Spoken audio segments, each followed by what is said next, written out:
Malaysian 370, contact Ho Chi Minh 120.9. Good night. Good night, Malaysian 370. Breaking news tonight, a Malaysia Airlines flight with 239 people on board, including 4 Americans, has gone missing.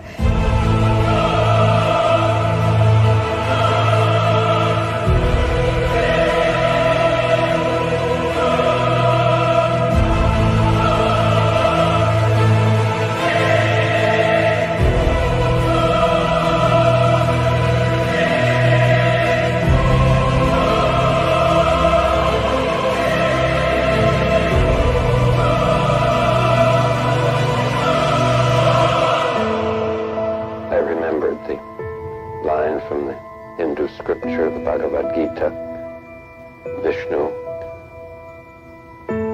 is trying to persuade the prince that he should do his duty, and to impress him takes on his multi-armed form and says, "Now I am become death, the destroyer of worlds." Hey, everybody. Welcome to the live stream. Thank you for being here. I'm your host, Ashton Forbes, just like it says on the top. And this is our live stream for tonight, guys. So there are, right off the bat, thank you very much. Look how many people are in the chat. Wow, we have an awesome audience. Okay, I want to get right into it. There are a few things that I really enjoy. One of them is science. One of them is mystery and also true crime. So this is why the topics that I broach on are usually in the conspiracy realm or sometimes in the UFO realm as well. But they're not limited to that, of course. Now, the reason why I bring this up is because of the Edward C. Lynn case. One of the topics we're going to talk about tonight is the Edward C. Lynn case. I'm going to go through why I thought he was the guy. I'm going to show you some of the articles. I want you to decide for yourself if you think he's the guy that leaked the videos. And I'll pull the videos up as well so you'll be able to see them. Then we're also going to look at the case of this 4chan whistleblower. I figured out how 4chan works. And in 4chan, I can go through the thread and show you guys why it seems like it's a pretty interesting case. And the reason why I think these are interesting is that these guys are both whistleblowers, real whistleblowers. You know, people that are putting information, assuming that the 4chan person is real. I don't know that they are. We're going to evaluate that. But there are real whistleblowers out there, and they are not getting the recognition that they deserve. And the claims that these guys are making, you know, we should evaluate them. We should evaluate them. Whether or not we think they're crazy or what have we should evaluate them. So we're going to take a look at those tonight, guys. And it's going to be a little bit, so we should probably just jump right into it. Let me just pull up my list here. Okay. So there was a lot of, I made some posts about Edward C. Lynn, and let's start with this. Let's start with, it's been a year and a half. It's been a year and a half, and we've had Edward C. Lynn has not come out. We had no hoaxer come forward when we had the $150,000 bounty. The government has made no statements at all. If the videos were fake, the government would have come out and said, there's this dangerous conspiracy theorist named Ashton Forbes on the internet that you should all hate, and he's been pushing some hoax videos on the internet. We would never, ever in a million years, ever zap a commercial airliner. That's what the government would be saying if the videos were fake. They would be vilifying me. So we've had nothing. Now, I also want to point out that I made this post earlier today asking, or basically saying there's a $1,000 bounty, just my money. I'm not rich or anything like that. So people are like, oh, you need to make it 10 times the amount. I'm like, I don't have 10 times the amount. And if I did, I wouldn't spend all my money on a bounty to just talk to a guy. So I made this bounty for Edward C. Lynn. And at this point, I don't know what else to do going forward. Like, what's the plan? What's the plan to get somebody to admit the videos are real? Do we want to be reactive and sit back and, I'm going to show the videos while I'm discussing them here. But do we want to sit back and be reactive and wait for, you know, like the endothermic propulsion, like this video here that I showed the other day? Do we want to wait and be reactive and wait for this to get proven to be real by some other video? Now that they know this is in the public realm and people are looking at it, any other videos that are similar to this, they're not going to want to come out and be public. But because if they do come out and be public, then they're going to corroborate the MH370 videos. Let me play this here.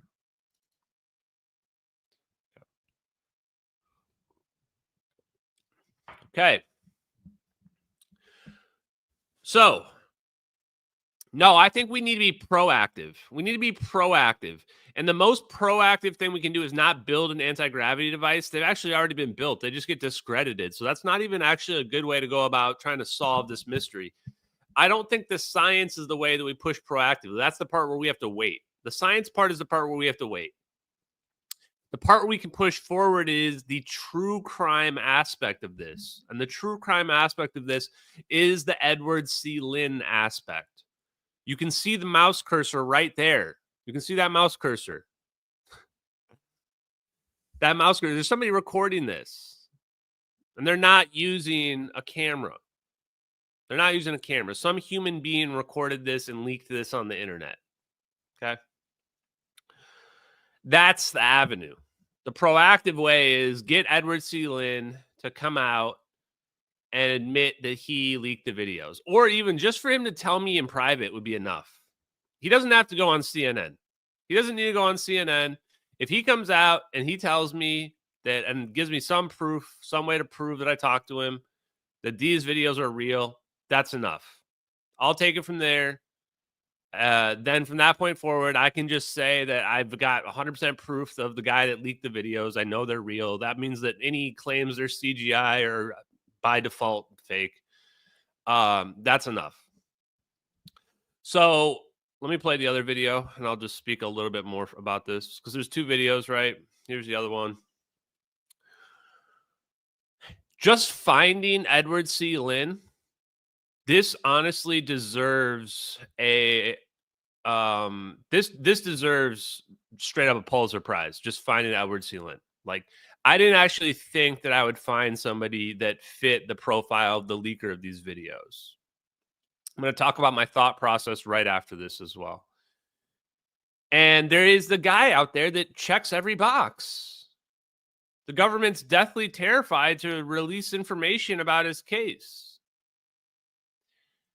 And so I want people to realize that not only are these videos out there, do they exist, not only do they clearly depict military surveillance of a still missing plane. We know that's Malaysian Airlines Flight 370. Not only in addition to all of that, we've also know who the guy is that leaked the videos. He was lucky not to be killed. A lot of people think that he was killed. Well, as we're going to find out, it turns out he was basically set up for like higher officer ranks or whatever you call it. Like in the nepotism world, you would say he's basically been, blessed. And he kind of had that going on in his situation. So that's the reason why he wasn't killed. And he did go to prison. He got a 9-year sentence and they reduced it down to 6 years because he worked with the NCIS and FBI. Basically, he signed an NDA or something and they reduced his sentence down. So he's out there. He exists. He's out there. Somebody knows where he's at. And here's the thing. If he wasn't the guy that leaked those videos, he would have come out to me long ago. He would have come out to me long ago and said, hey, I'm not the guy. Please stop saying my name. You're doing some illegal stuff by saying my name and I'm going to sue you or something like that. That's what he would have said. So that's the reason why I'm now putting this bounty. This is not, no one wants to issue harm on Edward C. Lynn, just so we're 1,000% clear for legal purposes. This is not a bounty to harm Edward C. Lynn in any way, shape, or form, or even harass him. This is just, I want to talk to the guy. Humans are allowed to talk to other humans, just as a normal person. And I want to ask him if he leaked these videos. like a normal human being. That seems like a very normal thing to ask somebody. Like, hey, man, you went to prison for 6 years. Did you leak these crazy videos that prove that free energy is real and that we've got plasma orbs? That seems like a very reasonable thing to ask somebody. Because if he did, then everything changes. So we're not trying to harass him. I think he's a hero. I just want to talk to him. And like running away and hiding or whatever is going on, that's not good. We're not allowing, that's not going to be how this plays out. So I'm going to find him eventually. Let's just leave it at that. I'm going to find him eventually. Like, let's just, all the cards on the table, guys. Let's throw all the cards on the table. Because, look, if this is real, then they're definitely surveilling me. If the MH370 videos are real, if we're zapping planes out of the sky and I'm out here just, like, straight up revealing it, like with this, if we're doing this, then they're surveilling me, and there's no way that could stop the surveillance even if I wanted to. Okay?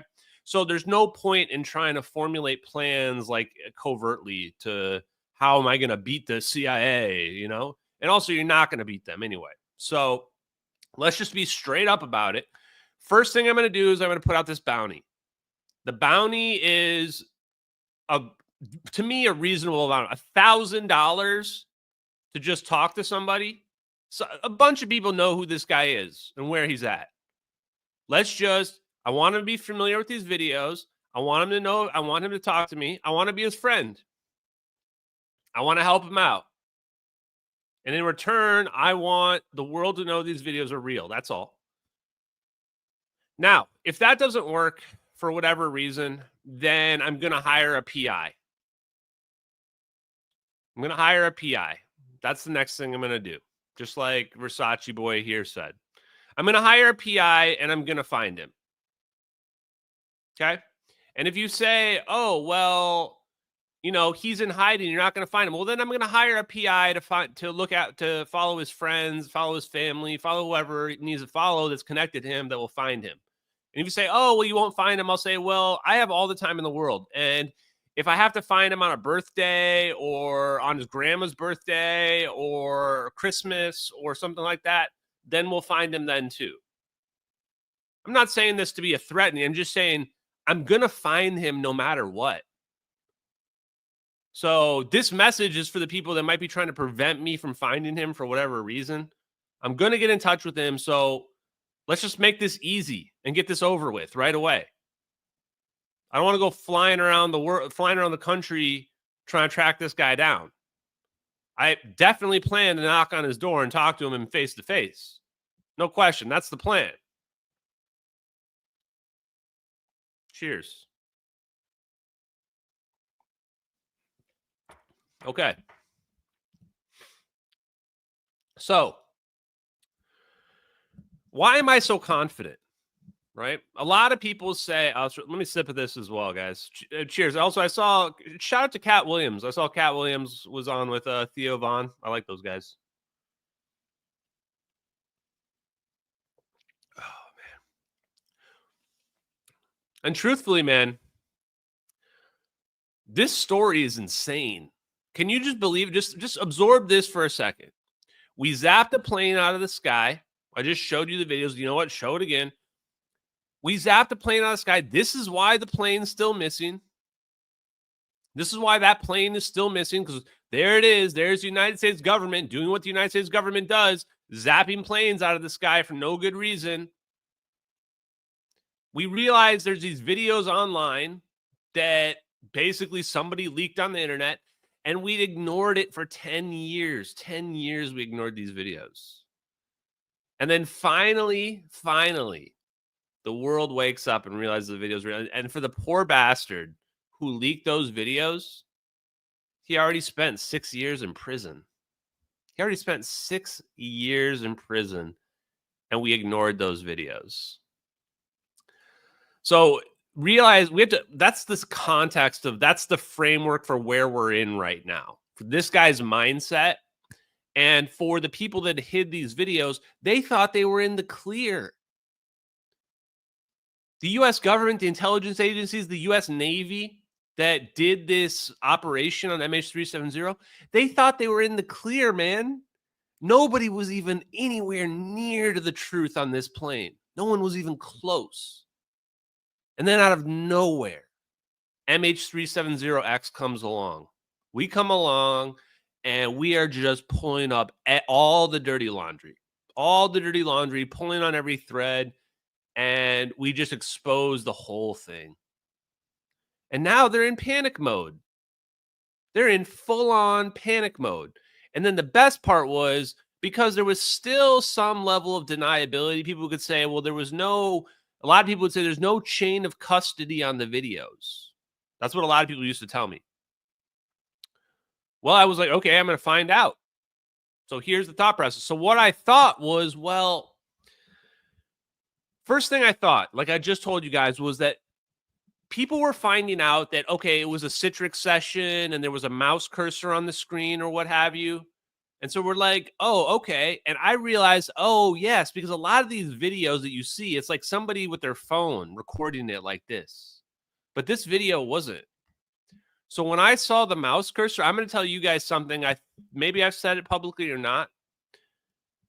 But I knew at that point when I saw the mouse cursor and the Citrix session thing, the videos were real, because a lot of the work that I've done uses Citrix sessions.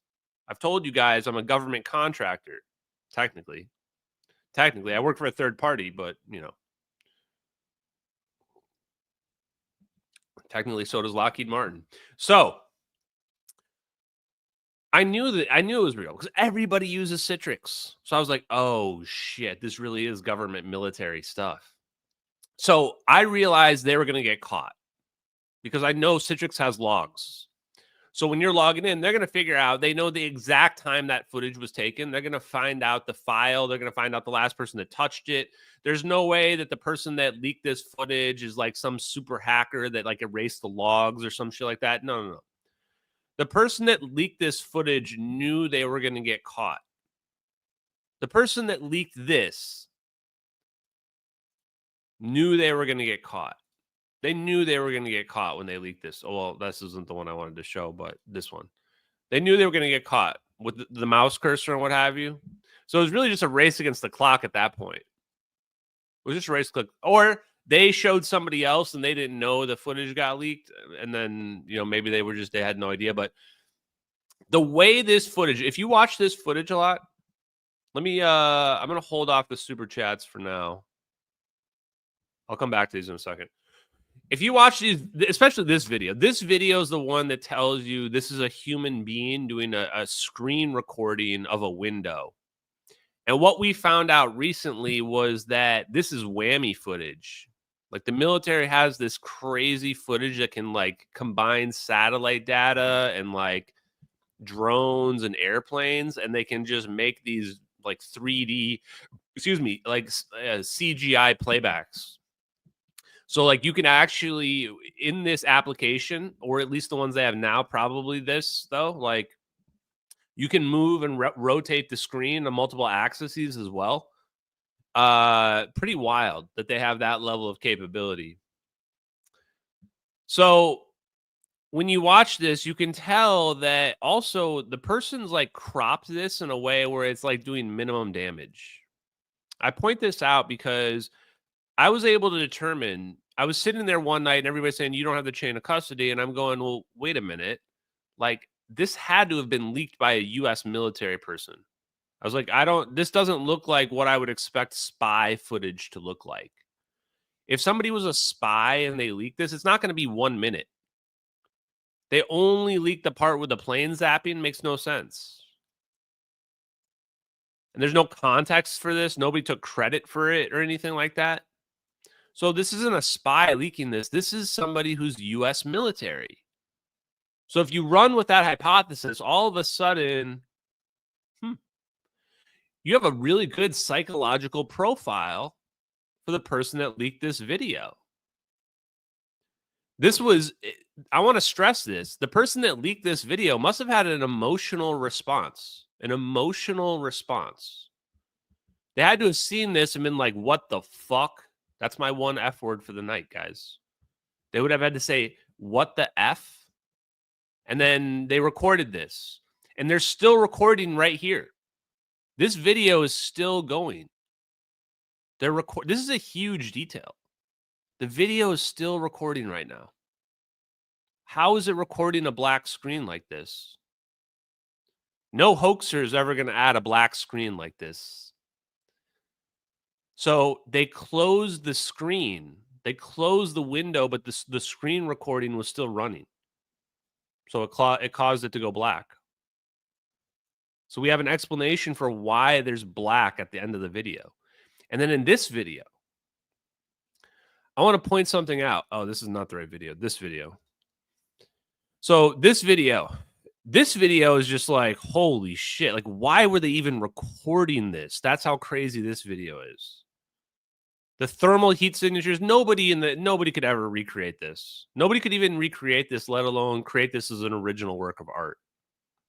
This is beyond like coming up with an original Mona Lisa. This is well beyond that. There's too much on. This is not just a matter of CGI, what you're looking at right here, especially this video right here. This is not just CGI, it's physics that you have to understand. You have to understand surveillance systems that nobody in the public world really understood in 2014, let alone now. This is the part I want you guys to see, though. This is part of the original footage. This slow-mo part right now is part of the original footage. One sec. Look at what you're seeing right here. Somebody took this and they stabilized it, but they didn't stabilize the plane. They stabilized the orb. Let me repeat that. So somebody edited the footage, that first minute that we saw, and they stabilized the orbs. And they edited that in, and that's the first original version that we have, is this one that you're looking at here. That's a stabilized version of the orb. That's a very weird thing to stabilize. I never really realized how significant this part of the video is. The only reason you add something like that is proof of authenticity. That's the only reason. If this is a fake video, you don't add in a stabilized version of the orbs, because you're sitting there and you are basically, with this, you're basically demanding scrutiny. You're saying, come and try to prove this isn't real. Try to look for any sign anywhere of this, of manipulation. That's what this part is saying. So the person that edited this, not only were they U.S. military, they wanted the world to know what these things are, that this stuff exists. They wanted the world to see this. And then they show the super slow-mo of the zap. The super slow-mo of the zap. Twice. Twice they show it. If you just edited the plane out or something like that using VFX, you would never show this. You're showing people like, nope, that's a real wormhole. What you're looking at. What you're looking at there is so crazy, it takes the mind like several views to even begin to accept what you're looking at. So the person had an emotional response. They're U.S. military, and we didn't see the drone. The drone wasn't in the satellite video. Where's the drone in the satellite video? It should be like right there. It's got to be like right there off the top of the screen. Like right there you go. Somewhere like right here. Wait, hold on. Anyway, actually, no. Oh, no. You know what? We're going to get this. We're going to get this, chat. I don't care how long it takes. The drone is like somewhere where my finger is, right up here. It's like basically just off the screen. Like right there. Right there off the screen. And somehow it's not in there. So the person that leaked this video cropped out the drone.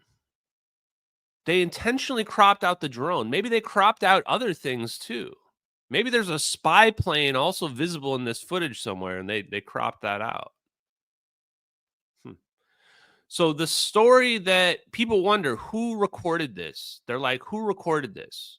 The U.S. Navy had spy planes there while this was going down. They were tracking this with spy planes. At least if you believe the French father, from the Netflix documentary, he was just told straight up that there was U.S. spy planes in the area. So Edward C. Lynn was in one of those spy planes. Okay, let's just get to the evidence of the Edward C. Lynn stuff. I'm getting too excited, chat. Let's see what we got.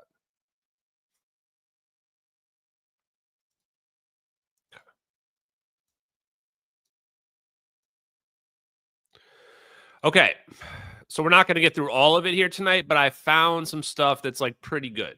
Okay, so I want to show you. So I said I'm going to dig around. I'm going to see if I can find out who this person is that fits my psychological profile. Because if it was military, it's U.S. military. And in the U.S. military, we have laws.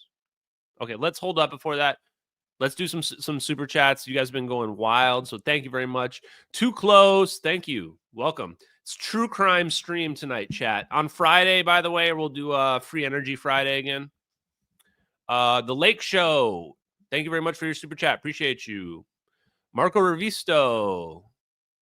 Restivo. Thank you. Dave PNW. Good to see you back. For the bounty, good luck. Pulitzer worthy indeed.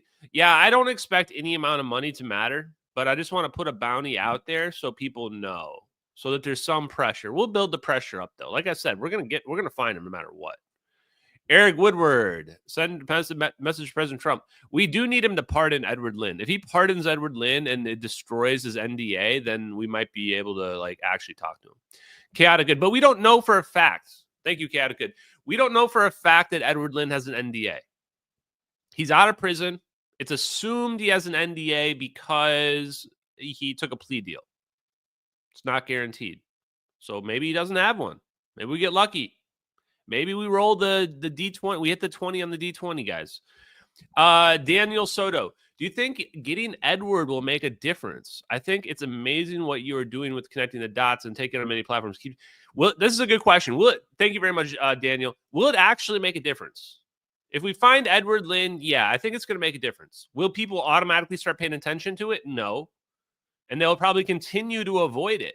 But having Edward Lynn on the record come out and say, yeah, I leaked those videos, that makes it really, really hard for people to ignore the videos.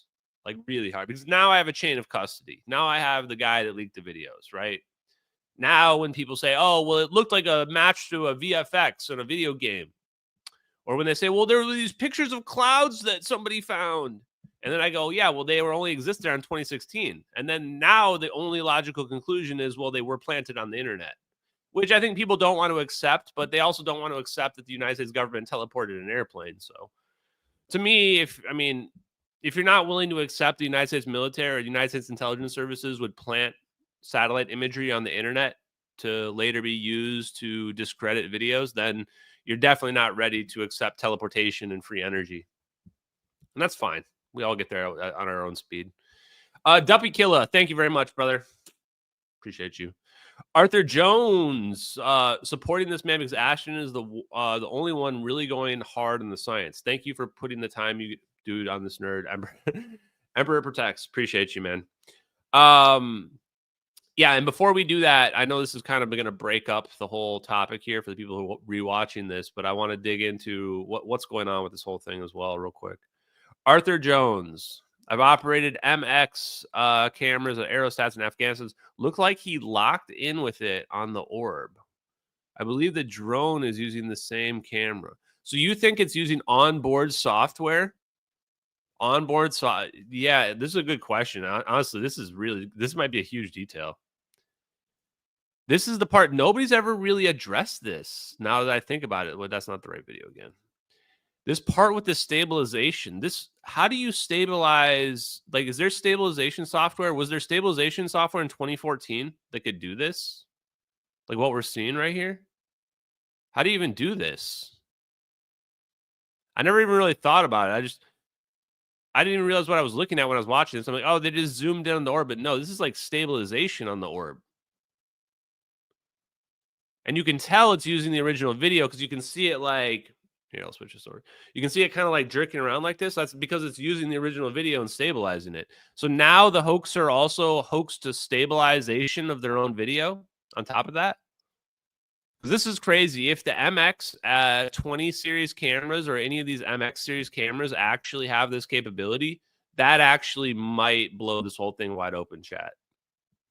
I'm not even joking. That might blow the whole thing wide open.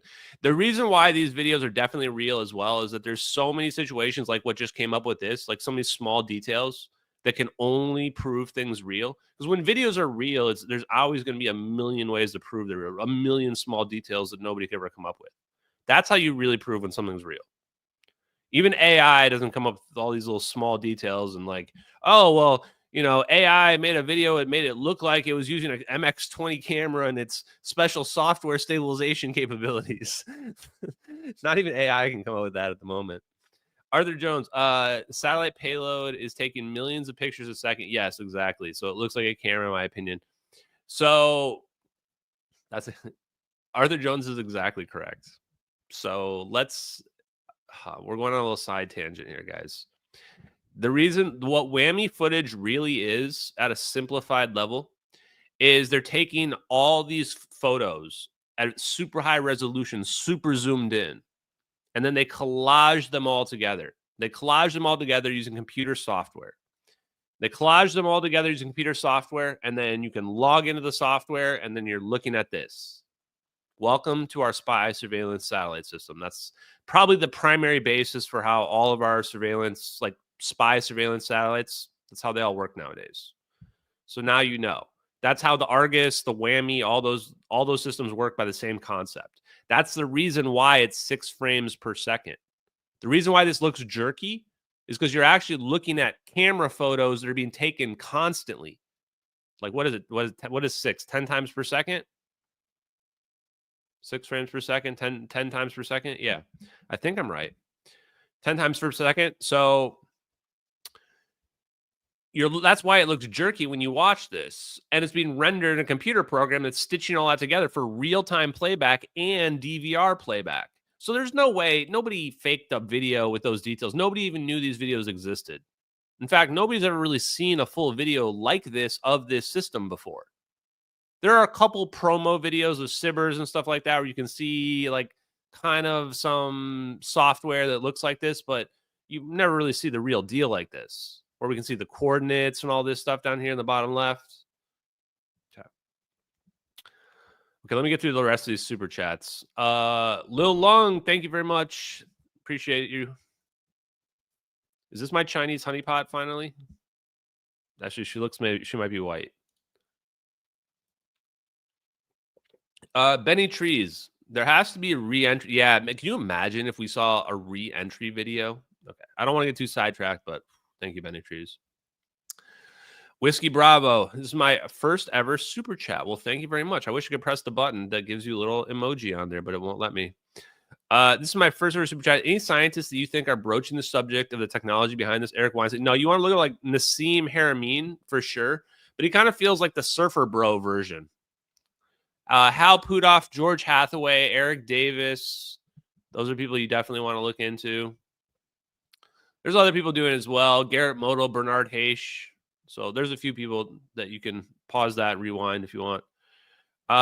M Spiral, thank you for the donation. How fast are the orbs moving? How fast are they spinning? You can kind of figure it out. They're spinning kind of slow from the human eye perspective, but pretty fast from the flying around a plane perspective. Their size is roughly 20 feet in diameter, 20 to 30 feet, we think, based on the size of the plane.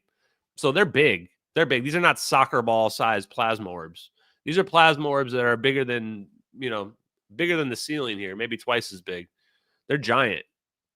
Thank you very much. And thanks for the ovulum. I put out a clip or a short or something. I don't know what they call them on YouTube. So check that out with Ovulo. Put your comments in there. I've got some more to place. And yeah, share the live stream, guys, or share the interview with Ovulo. Arthur Jones, again, thank you. Your third super chat. If you want to chat offline, I can explain further, but it's MX series for sure. Yeah. Did you know that we had already pinned it on the MX series, Arthur? You don't need to do another super chat, but, ping me on Discord or ping me in X. We can continue further. But yeah, we had already identified the MX series because we found the one that looks just like it. In fact, where is it? Hold on. Here, I'll show you real quick, because you just donated like 3 times. MX. Wait, where is it? Huh. I don't know where it is actually. Oh, yeah, okay. Never mind. I found it. Hold on. Here we go. Here it is. Here's the MX25. Whole video. Oh.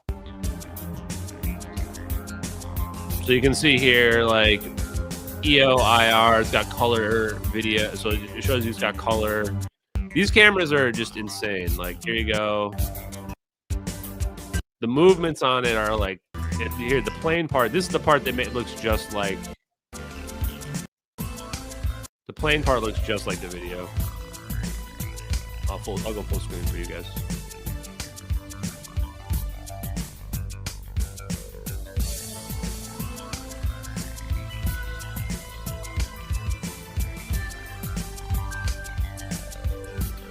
Okay, so anyway, so if that person didn't know that that was the camera, that would really help. I don't want to get too sidetracked. The other thing I do want to tell you though is, okay, so what's up, Jeremy? What's up, brother? So here's my opinion is kind of solidified on what's going on with this whole UFO phenomenon. My opinion is that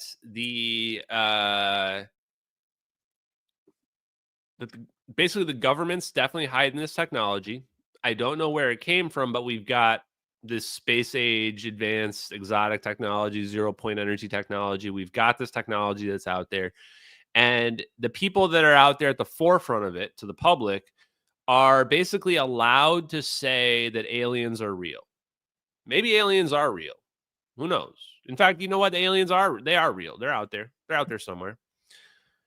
So they're allowed to say the aliens are real. And the reason why they're allowed to say it is because they want us to like wake up. They think that we're going to like wake up as a species and be like, oh, no, my God, the aliens are real. Holy shit, guys. We got to stop fighting. We got to stop fighting, bro. Aliens are real, man. Can you believe it, bro? Aliens are real. Let's just stop everything. Like, why are we working? Aliens are real. We have to start like end all religions and like just start obeying, like praying to the alien gods and the spaghetti monster in the sky, right? Like that's what they want. Okay, so I took it a little bit far, but that's what they're thinking. They're thinking like, oh, we'll just magically become like benevolent species and unify under like a one world government. And so the people that thought like, oh, they're trying to like bring us into a one world government, you were right. They probably are. They probably are doing that.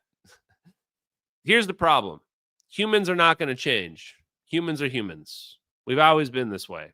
We've always been greedy. We've always had all these flaws. We've always had war and fighting and conflict.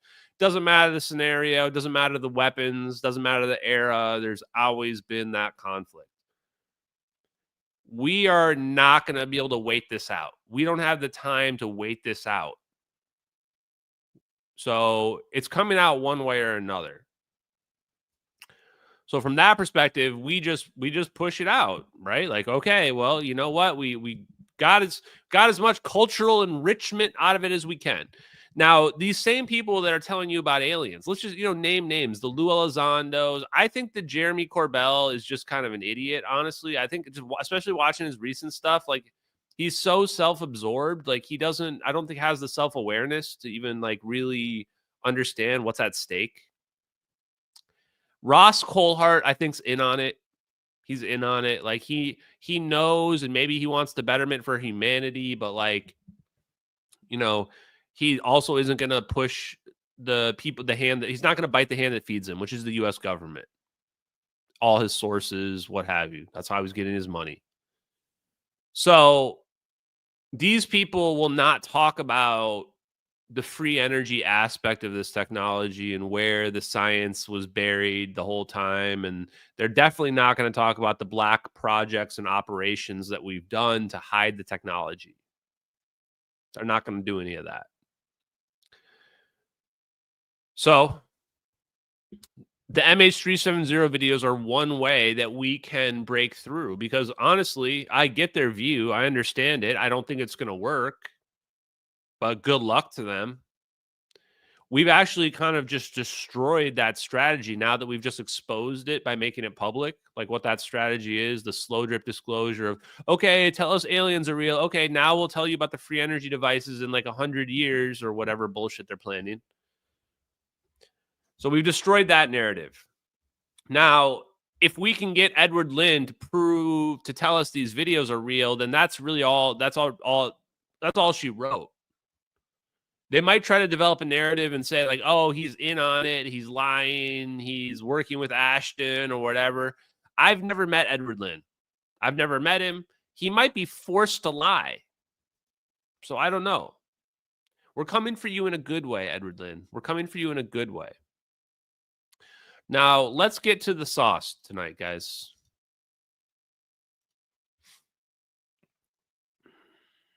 Which one is it? This one. Okay, so this website did a great job.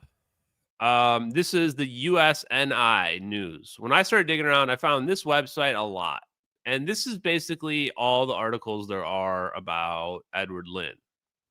Okay.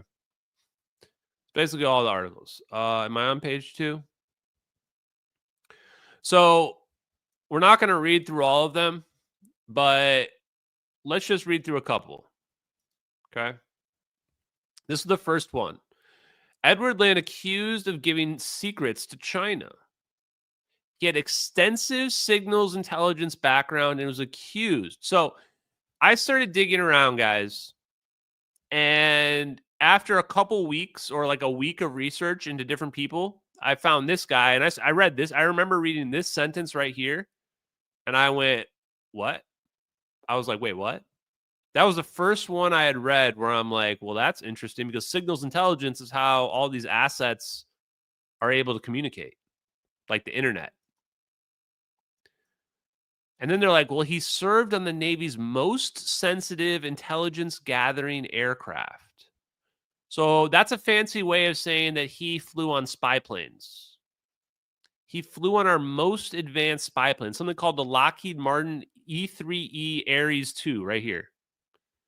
He flew on this modified version of this spy plane that was able to like use sensor data and like have super intelligence capabilities. So he's looking at the videos on the plane that night. So you can imagine Edward Lynn is in the airplane that night looking at the videos, tracking the plane in real time. Crazy, right?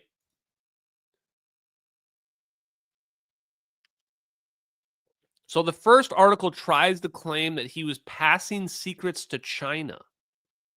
It turns out later on there's no evidence of this at all. So in the very first thing, they're already trying to slander him. The very first article about it, 2016, first article about it. They say he transported secret information out of the country without permission and then lied about his whereabouts. That doesn't really track unless that information was really, really important. And then they're like, oh, by the way, he's been in detainment for the last 8 months. So even after the first article comes out, they're like, he's been in detainment already for 8 months. That's kind of weird. Don't you think that we would like find out about this like way before this? Like, no, he's just been in prison for 8 months. Now we're going to tell you we picked him up and locked him up. His job was to merge the collection of electronic signals from the aircraft. And so this project is, this is from just the news reports, the VPU-2 Wizards. The VPU-2 Wizard Squadron, we only recently found out this squadron, they take off their badges when they're not in the United States. Do you know what that means? Do you know what that means, chat? That means this is the squadron you go do black operations with. Like, remember SEAL Team 6? The movie O Dark 30? These are the people you send in, bro. He flew on that squadron. So it just turns out he's flying the exact right type of plane to be there that night. And he wasn't some small fry. He was like the lead of this group. So he checks all the boxes right off the bat. Oh, and here, by the way, he also served as a congressional liaison for the Assistant Secretary of the Navy for the Financial Management and Comptroller. This is basically, he had some government DC role. You only get this role like this, guys, when you are like handpicked for like upper management. That's what this says right here. Also, there's another link in here, just in case we don't get to it, that said that Edward Lynn, as part of this position right here, he would have had access to black projects. He would have known the black projects that are classified, because that's what this, basically this position takes the Navy's black projects and they get them approved in a classified form with congressional approval. So basically they go to Congress and they're like, hey, here's some UFO, here's some, we need some, $100 million for this, let's just call it plasma technology. And we can't tell you anything more about that.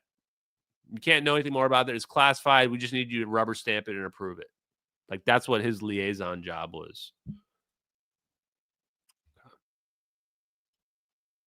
So he was a trained nuclear specialist as well. So now we're finding out this isn't just some small fry guy. He was a trained nuclear specialist. He was a naturalized American citizen. So he was from Taiwan. And when I FOIA'd him, I got my FOIA request rejected. There's another one of these articles that suggests that he was a spy for us because he had a pre-existing relationship with the FBI and the NCIS. Let me hit up a couple more of these. I've only watched the past 6 streams, and I'm so behind, but it's extremely clear your interview with Salvatore Pais convinced all of us. Please stay safe. The families are well connected. This goes all the way back. Old money. Yeah, I do agree. It probably is old money. It probably does go back to old money. That's why I consider it like breakaway civilization. Like, the government's not efficient enough. You're right. A lot of people say that to me. Even military members tell me the government's not efficient enough. And I think they're right. It's not efficient enough to do this. Now, it's efficient enough to buy the weapons from somebody else. But they're efficient enough to pull this operation off. The intelligence community is 100%. If anyone thinks that the U.S. government couldn't pull this operation off, you're being a little bit naive in terms, like, we have the most well-organized, well-funded military in the world for a reason. William Bill, he successfully committed espionage twice, the 2 videos, and the attempted espionage. But here's the thing, espionage requires that you are giving that information to our adversaries. So unless you have some agreement to give them that information, it's not technically espionage, not technically a spy.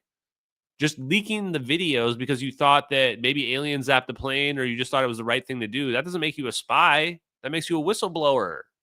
That's a crime. Guys, what we see in this video, this is a crime. This is a crime right here. So if somebody is revealing this video, this is like revealing a murder. This is revealing the murder of 239 people. That's not, like, that's just a crime, chat. But thank you, William Bill, for that. Appreciate you. That girl, thank you very much for that donation. That girl, first shows. I love the show. First super chat. Bit off topic, but would love to see your interview. Donald E. Scott, an electrical engineer and author of The Electric Sky, Interconnected Cosmos. Know what you want to talk about to electrical engineers. Seems like he has goods. Okay, I'll take a look into him. Thank you. I appreciate that. Yeah, electrical engineers I like a lot more than I like physicists or trust in general. Okay. So let's go back. Appreciate all those donations. You guys are awesome. So this then goes into more of his technical background, and they basically confirm this guy is legit and he knows a lot. He's been very well connected through his entire career, 17-year career. And then again with the signals intelligence. Okay, well, here's the thing. It says, so his role on board the plane was to provide commanders real-time assessments of what the team on board the areas learned from their monitoring. Guys, of course, they're monitoring in video. They're not monitoring with pictures.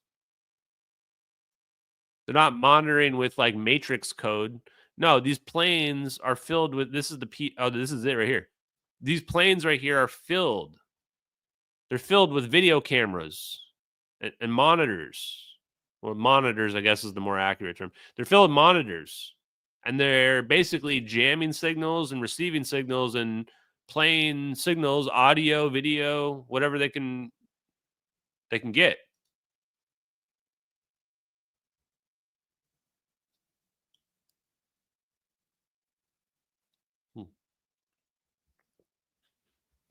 Okay. And then there's a bunch of stuff about how this guy was basically a big patriot. Like, we naturalized him. We brought him over from Taiwan. They loved him. He had been moving up in the world. And then here's the thing. In 2014, he reports to the VPU. Okay, now this is where it gets spicy, guys. Guys, if you're curious, like, I don't want to hear this, guys. I'm showing you the evidence, okay? So this is the point of this. You're watching the evidence. If you still are just like robot NPC, doesn't look like anything to me, then just go back to sleep. Everybody else is going to wake up and move on. But I'm showing you the actual evidence of the real guy, all of the public news stories that are out there about the guy. You can find them yourself if you doubt. Crap. What was I going to say?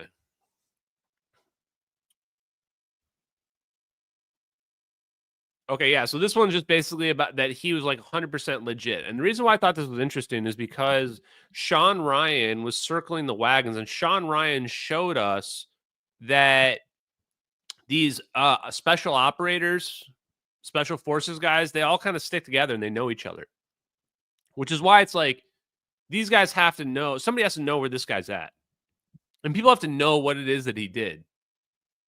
People were talking. They're talking about this guy's case. So they have to be like, hey, why are they coming down so hard on this guy? Let's see. Okay, we're going to skip past some of this. There's not that many articles. Okay, this is a good one. I realize why we're doing this stream, too, is we've never really gone through all of this point by point. Early results. What is going on? Early results of Edward Lynn espionage investigation triggered national security alert. Okay. Anybody, you're going to hear a lot of disinformation. I'm going to go full screen for a second. Just read this again. Read that. Anybody trying to tell you that Edward Lynn went to jail for prostitution or telling some prostitute about our secrets or whatever other bullshit they're trying to tell you, this was not some minimal leak that he did. They only come down on a guy like this hard if he did something really serious. This VPU-2 Wizard Squadron deploys out of Diego Garcia. They have detachments or whatever they call it at Diego Garcia. These are the kind of guys where if you go against them, if you whatever, like you just show up like your body shows up in the lake, with 2 bullets in the back of your head, and they declare it a suicide, So these are the guys that don't mess around. So this case was not some small thing. So for there to all of a sudden be a national security alert when they start investigating him. What's the national security alert? We're going to learn something really interesting. I want you to keep in mind this. The investigation to naval flight officers suspected of giving secrets to China and Taiwan, that's bullshit, by the way, triggered a potential national security incident alert to senior leadership in the Navy and the Pentagon. So, do you guys think that the Navy and the Pentagon know about Edward Lynn? Of course they know about Edward Lynn. He triggered a fucking national security alert. Damn it. Sorry, I used 2 F-bombs. Cheers, my bad.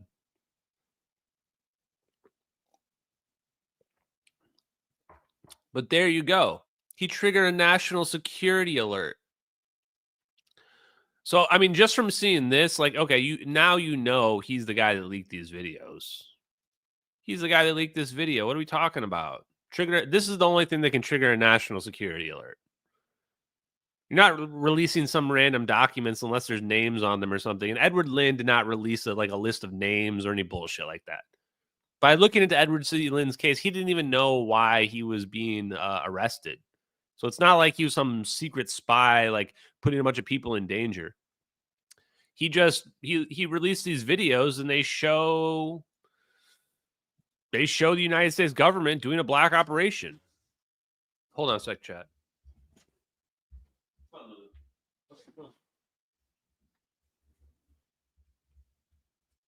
Okay. Sorry, chat. Lulu didn't want to be outside. She didn't want to be outside anymore. Okay.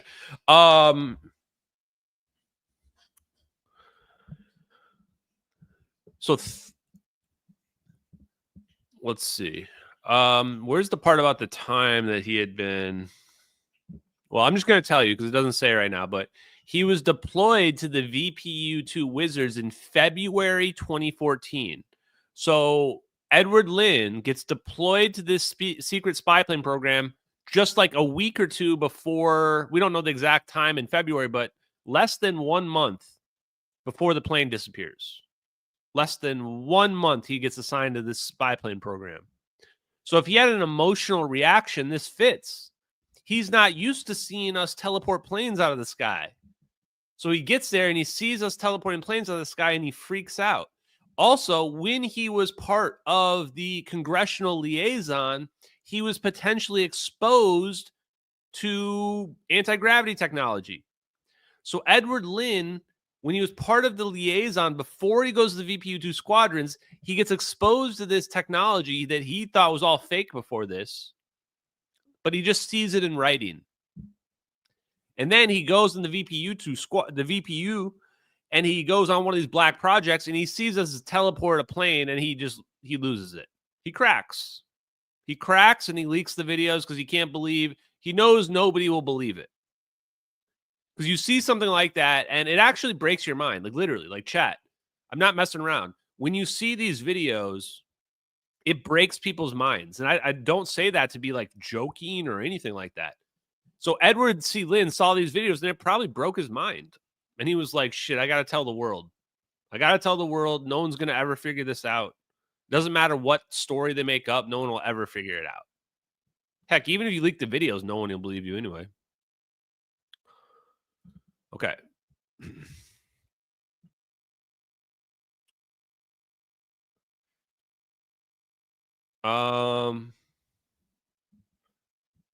Yeah, the House and Senate Armed Services Committees were also notified. So, like, this was like, this is not some small thing, man. Whatever this guy leaked was huge. This is important. Whatever this guy leaked is huge. We've proven it right here. You're not triggering national security alerts and like informing that the Senate and House Armed Service Committees unless it's something major.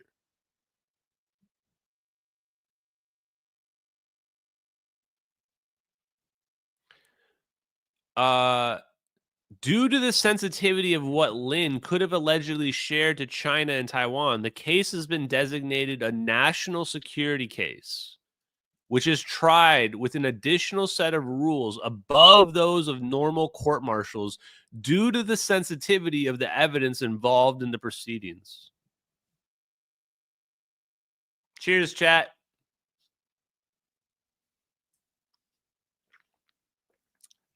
I never even saw that quote before. That's the first time I've seen that quote right there.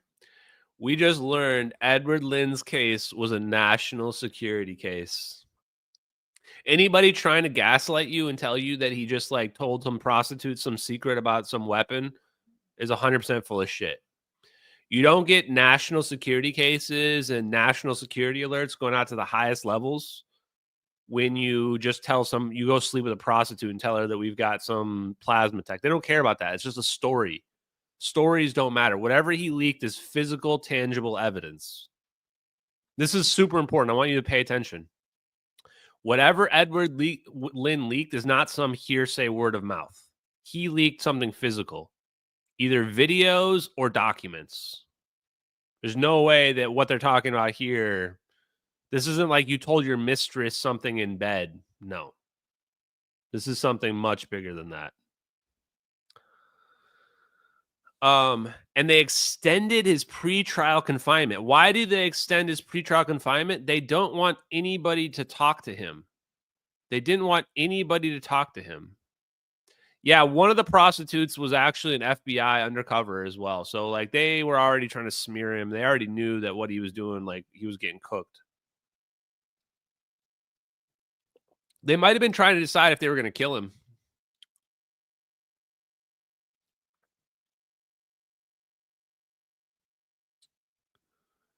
The unusual length of Lynn's 8-month-long pretrial confinement could be one reason the Navy took the lead on Lynn's case over the DOJ.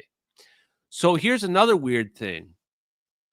The Navy was the one trying his case, not the Department of Justice. I might have to write this down, chat.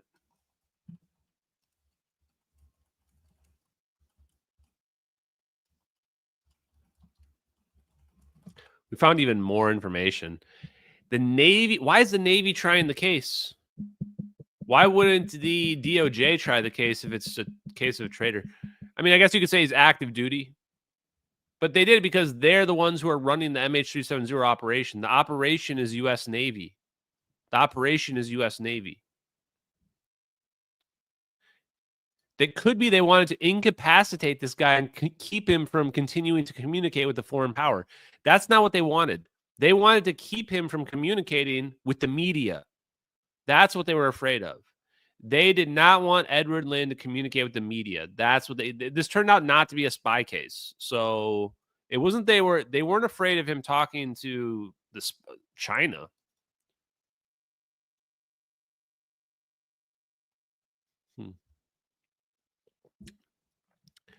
Yeah, and it needed to be tried under the military system because there's a low bar of evidence for people keeping people in pretrial confinement.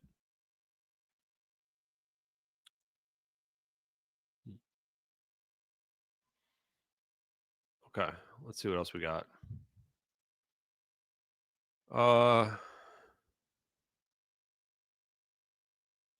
Here's another one. So, guys, already, I hadn't even told you all the evidence. I'm going to skip ahead to some of the other evidence as well, which is that the lawyer said that the case against him began April 2nd, 2014. April 2nd. That's 1 month, less than 1 month after the plane disappeared. So now we have a 1 month window between the plane disappearing of this guy joining the VPU and this guy, being investigated. Also, his lawyer said that the evidence in question is available on the internet. The same evidence that has triggered a national security alert is available on the internet. Let me say that one more time. It's super, super important. I'll go full screen. The evidence that has triggered a national security alert related to Edward C. Lynn is available on the internet, according to his defense lawyer. Show me anything on the internet that could trigger a national security alert. It could be that huge. We just proven the timeline around his case is within 1 month of him going on this spy plane program, the MH370 happening. They have detachments in the Indian Ocean on his spy plane. He has the exact right access needed to be able to see the videos and record them and release them. And the government's coming down on him like he did the worst thing ever. But it turns out, we're going to find out, there's actually no evidence that he communicated with anyone from China. There's no evidence he spied at all. None at all. Risk of exposing Navy secrets could complicate the prosecution. Well, now it's getting sketchy, right, chat? Just a second ago, they were saying that he's this evil prostitute spy. But now they're saying we can't go to trial. If we go to trial, we'll leak this information that's national security issue. Do a couple more. He was incarcerated at Chesapeake Bay. Yep, if there's a way to contact him. I have FOIA'd I FOIA'd the request for from the whatever body it is, judicial military body. I'm gonna get his records somehow. I'm gonna get them. I FOIA'd them more specifically this time. I already got rejected by the NCIS and the FBI, but I'm going straight to the source. So thank you. I did FOIA those recently. Lone Wolf 36, thank you. All the boxes are checked. Yeah, I mean, how could already you're not going to find anybody that checks more boxes than this guy already. And I want to point out too, when you look at the list on Wikipedia of all the people that got like court-martialed and what have you, it's not that many. It's like maybe 1 or 2 a year at the most. Not that many. And high-profile cases for something like, you know, if the MH370 videos are real, that's a huge deal. That would be relatively high profile. But not really, because they were trying to suppress it. Okay. So, the nature of the classification of those secrets will make the prosecutions challenging, potentially due to the illegal tactic known as gray mail.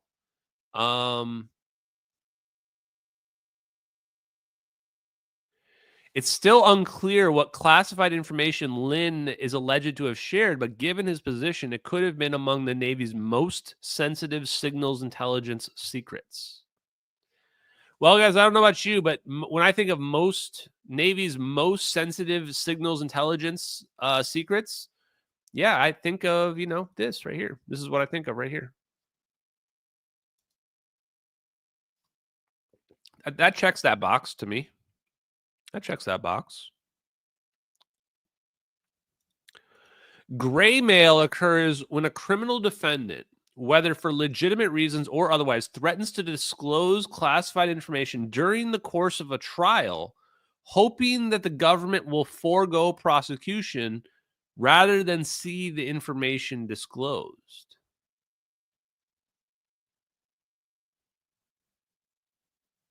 Huh.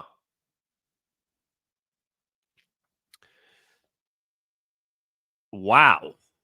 Wow. Chat. Yeah. Yahtzee, chat. Holy smokes, chat.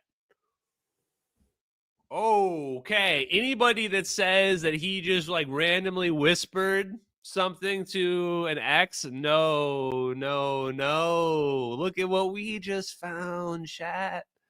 Look at what we just found. Gray mail. It's not blackmail, it's gray mail. They were terrified of him coming out. Now, look at this. Like, let me just break this down. If you're not following along right now, shit, Chad, we might have to just save the 4chan thing for another time because this is, why is this so huge?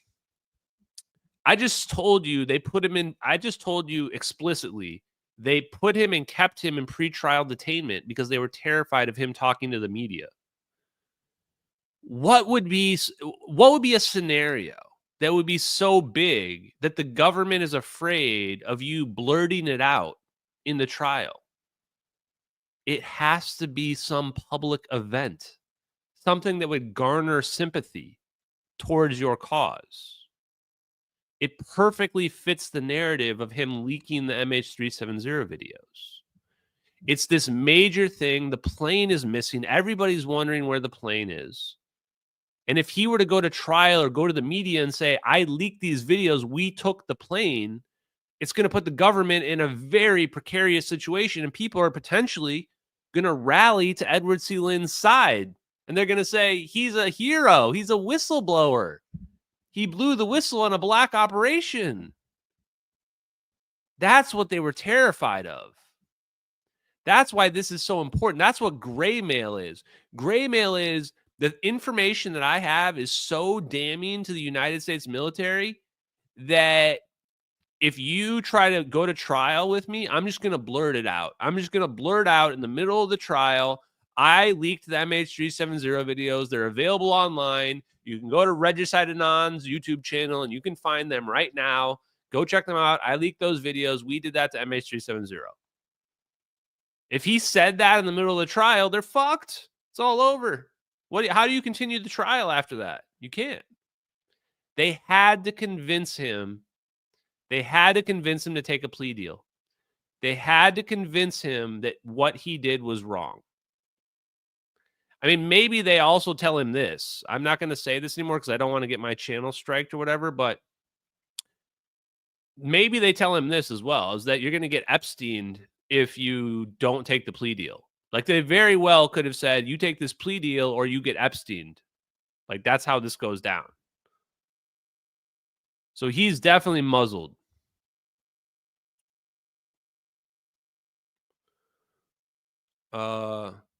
If the methods or technologies for collection are relevant to the government's proof, you may see a plea to keep that stuff out of the open forums. And they did do this.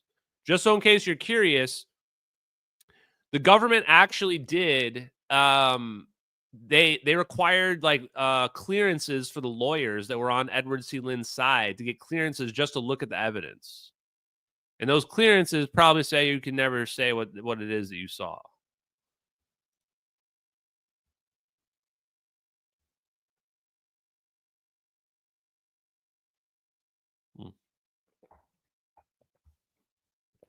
Pretty interesting.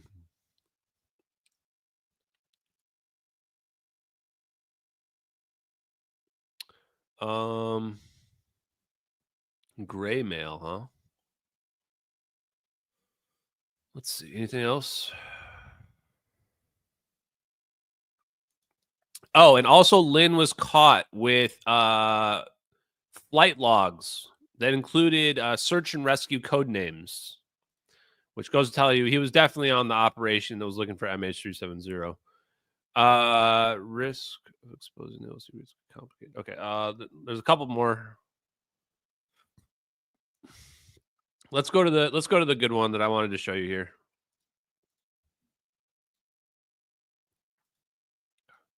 So this is why when people are like, "Hey, Ashton," I already found. Oh, okay. For the record, guys, if you haven't been keeping up, I've already everything you can imagine. Like, if you guys are like, using some of those online things, I already found everything about Edward Lynn. That's not the help I need. What I'm telling you guys is I've done all that. I've called his defense lawyer. The lawyer will not talk to me unless Edward Lynn releases it, which tells me Edward Lynn knows I exist. Edward Lynn is on the run. He, doesn't want to talk to me or whatever. Or I don't know, maybe it's conflicted. Maybe it's more complicated. But I'm telling you, I've already tried to reach the lawyer. The clerk for the lawyer, after I pressed like multiple times, finally told me that they can't talk to me without the release. Edward Lynn must know I exist. I've been calling his lawyer up for the last year. So I've done all that stuff. This is where it's like, this is why we're doing all this stuff. I've tried all the regular stuff, guys. I'll even reveal one more thing right now. I'm going to reveal one more thing. I've even found one of his family members, and they're actually connected to the government themselves. It's actually crazy. Like, I'm not going to say much more information, but I actually found one of the family members. I'm very confident that they are the person. And if this person tries to delete all their social media, I've already screenshotted everything. I've already screenshotted all their social media. So, and I'm using this card and I'm keeping this card because if anybody tries to claim they know him and lie to me, well, I have a piece of information that I know is connected to him. The problem is the family members are not talking either. So if the family members are not going to talk either, we have to play a harder ball to get to Edward Lynn. Now, let's go back to this. Now, this is the craziest part to me. While few alleged details are known, Lynn did serve in positions in the service where he would have been privy to some of the Navy's most closely guarded secrets. Before he was detained by authorities, Lynn served at this VPU-2 Wizards that flew highly secretive and specialized signals and electronics intelligence aircraft. His role on the aircraft was direct the gathering of signals, intelligence, and missions from adversaries and then analyze them in flight. Lynn served as the legislative liaison for the Department of Navy and would have had knowledge of the Navy's outgoing and proposed so-called black programs that exist in a secret funding line in yearly budgets. What? Bro, how did this get missed? How did we miss this? How are people looking at this guy's case and not going like, wait, what, bro? What about this, right? Edward C. Lynn is a real whistleblower. He's an actual UFO whistleblower. Now I'm thinking like he got red-pilled in this job. When he was in this job, he found out that we actually do have crazy advanced technology. And then when he saw it, when he was in the VPU2 Wizards, that's what blew his mind. That's what just cracked him. That's what cracked him, you know, and that's what happens. People literally break their minds break. And part of you wonders like, oh, I'm going to be the guy to reveal all of this. I thought that. And you realize like, oh no, a bunch of people try to reveal all this and like never really goes well. And it's good to have that revelation. You want to have that revelation where you realize like, oh, I'm not the main character. Oh, okay. I'm just another pawn on the board. Okay, that's fine. Well, then in that case, I'll just, you know, take it easy. Have a sip of my, this is an Italian soda, by the way, guys. Italian soda. Okay. So that's another one of the articles. That's the preliminary report on the decision to prosecute. So let's close that one. There's only a couple more on this. We're going to go through this. I've shown you guys and I've talked about most of the best evidence, I think. And this is just one website. There's a bunch of other articles that are out there. So we already saw this one, decision to prosecute. Or at least I think we did. Yeah. Lynn lawyer asks Navy not to take espionage case to court martial. Family says Lynn is no spy. So tell me, chat, when there are spy cases, are there a lot of times where the family comes out and is like, no, he's not a spy. He's being railroaded. I don't think there's a lot of cases like that. Even that Jack Texiera kid who was sharing the Ukraine information on Discord, I don't remember his family saying the kid wasn't a spy.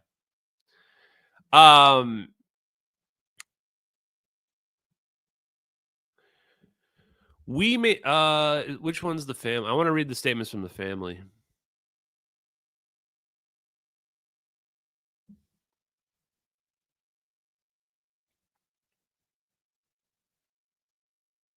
The family of Lynn also accused the government of sensationalizing the case by including salacious charges of adultery and paying for prostitutes to create a tale of espionage, misdirection, and sexual perversion on a website created over the weekend to fund money for Lynn's defense.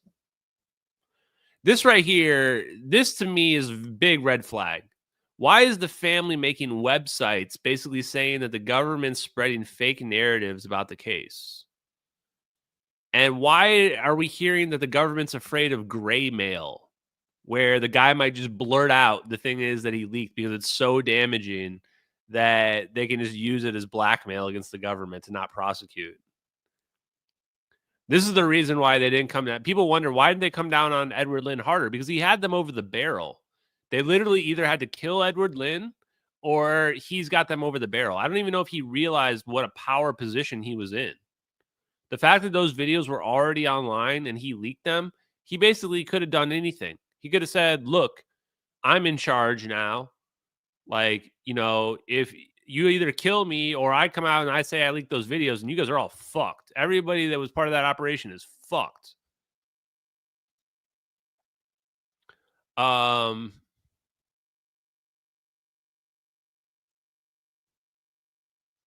I was looking for a quote, like the names of his family members, but I don't see them. The Bring Eddie Home website is set up by his family. Set up by the Lynn family.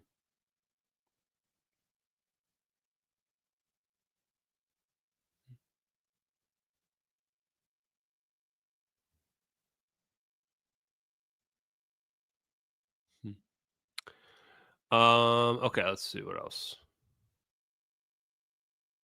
Oh yeah, then this is where they try to like railroad him and say that he gave this secret information to FBI informant.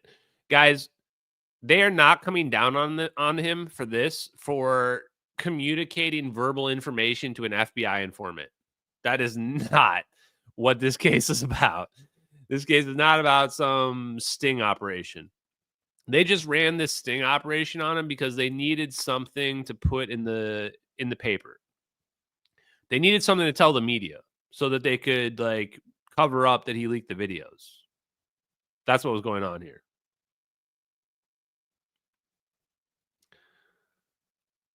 Let's see. And then let's see. Last stuff. Face court martial, pleads not guilty, of course. And then this is where the defense team is claiming that they were lying in social media. The defense team is like an aggressive media campaign against the client. Yeah, because he had them over the barrel. So he had them over the barrel with these videos. And so they had to use all the disinformation against him, anything they could. They had to use anything they could.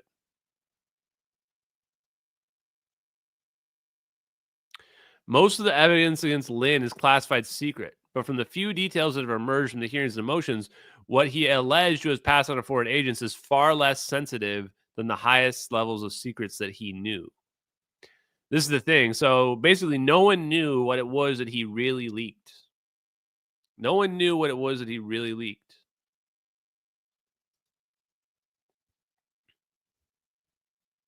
No, there's no more hiding for Edward Lynn. Edward Lynn, I love you, brother, if you're out there. But it's time to come out. And for the people that want their controlled disclosure, sorry, your plans are over. Time to come up with new plans. Back to the drawing board you go. No more waiting around for free energy. Give us the free energy right now and tell the truth about what we did to MH370. Let's just do the right thing for once. Let's do the right thing for once. And if we do, then we'll have a Free Energy Friday. No, we're going to have Free Energy Friday anyway. It's probably not going to be called Free Energy Friday. Okay, where's the last thing? Okay, so then he gets 6 years, and he actually got 9 years, but they chopped 3 years off. It says right here, 9-year sentence with the last 3 years. So a lot of you guys have been pushing disinformation. I want to be clear. He got a 9-year sentence with 3 years chopped off, which means 6 total years. Okay, 9 minus 3 equals 6. There we go. While this case didn't turn out to be related to foreign intelligence, not really a spy case, that is literally a former military lawyer saying that. That's not his defense. So this is not a spy case. So this guy's basically, he matches everything we would expect somebody who leaked the MH370 videos. He was a patriot. He had some kind of emotional reaction. He was in the right time at the right place. He had the right position. He had the right access. He had everything we needed. He was an actual UFO whistleblower. He paid not the ultimate price, but he went to prison for 6 years. That's a pretty big price. And this was his response. I want to read it to you guys.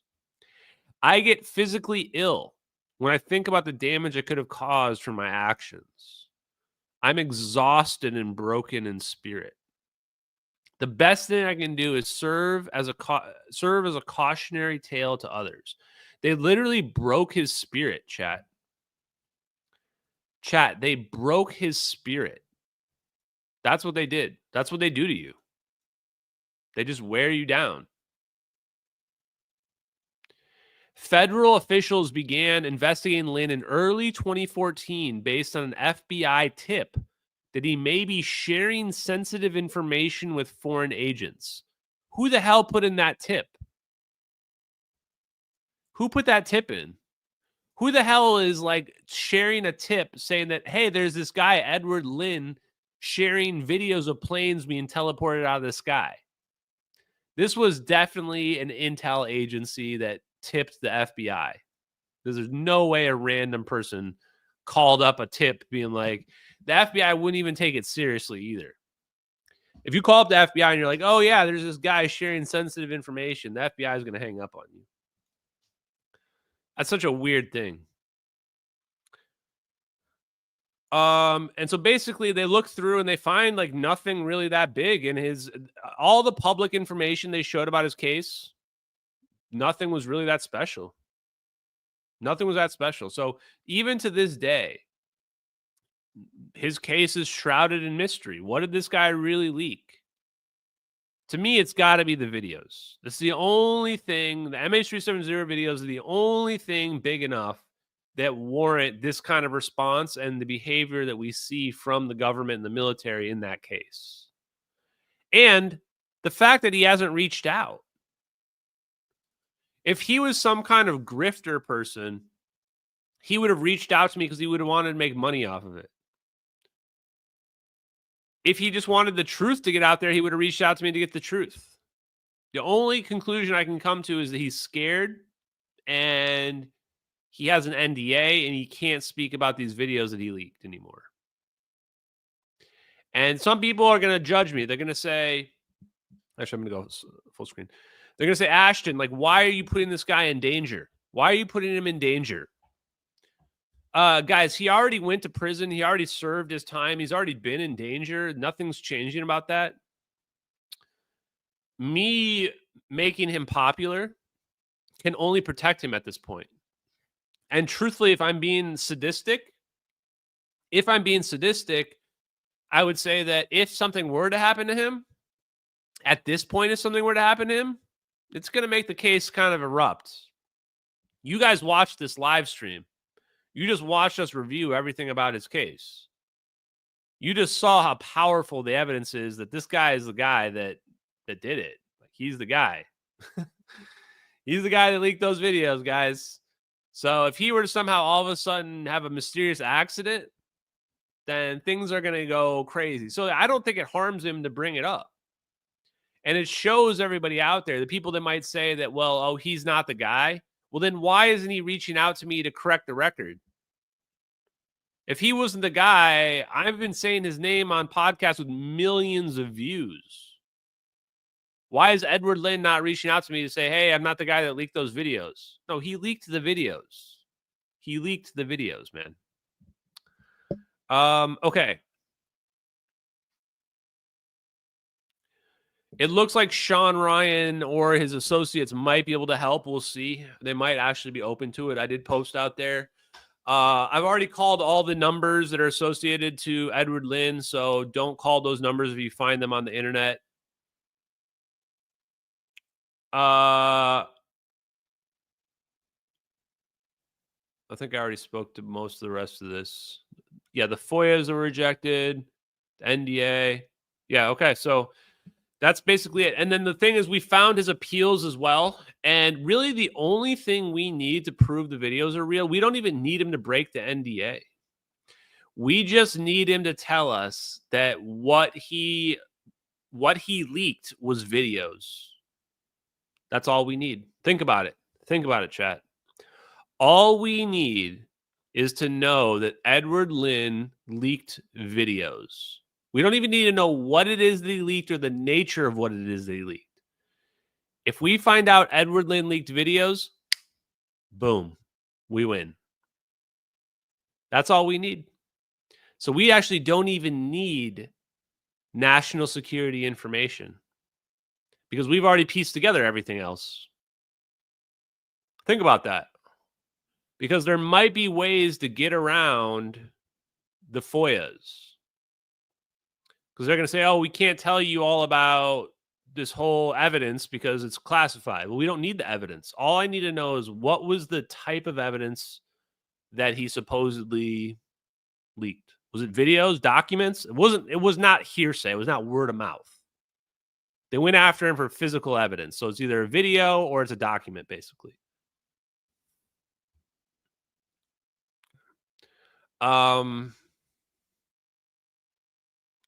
So they forced him into a plea deal because one of those other things also said that when the government is terrified that the evidence will have to be made public in the court trial, that's when they normally will chop down the charges to satisfy the person to make them take a plea deal.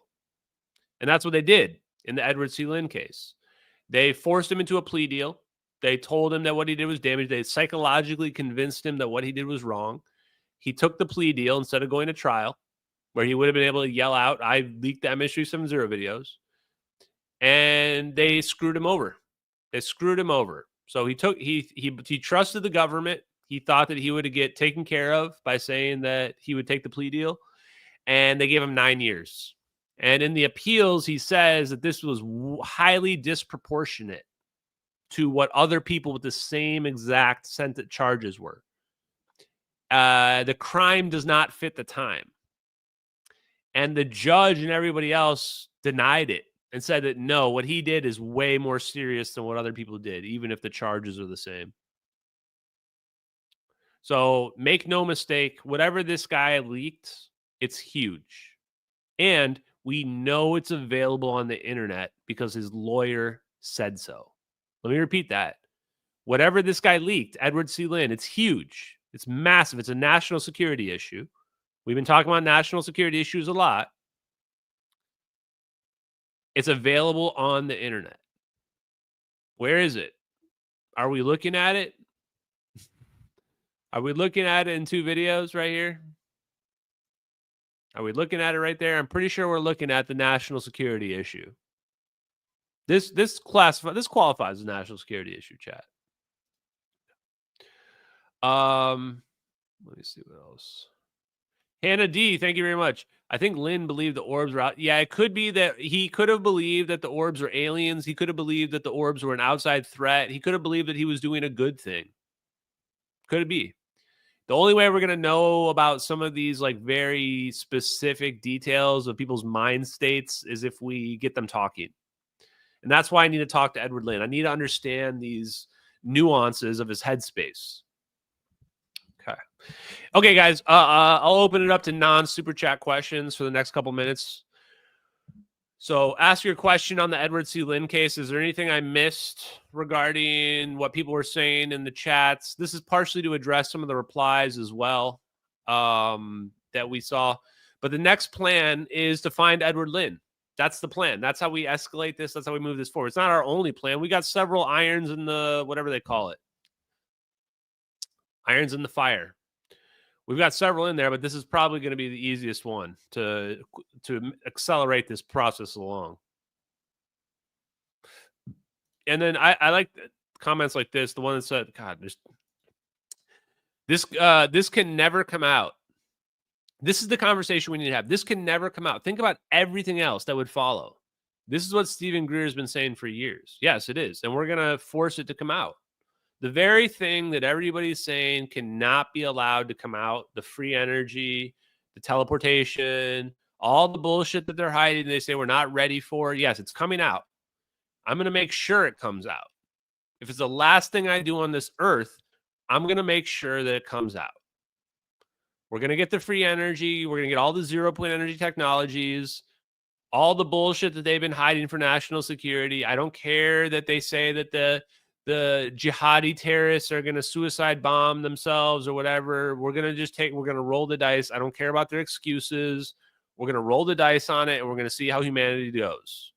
We're not waiting around for another 500 years for humanity to evolve into peaceful hippies that have their NPR tote bags and their organic broccoli.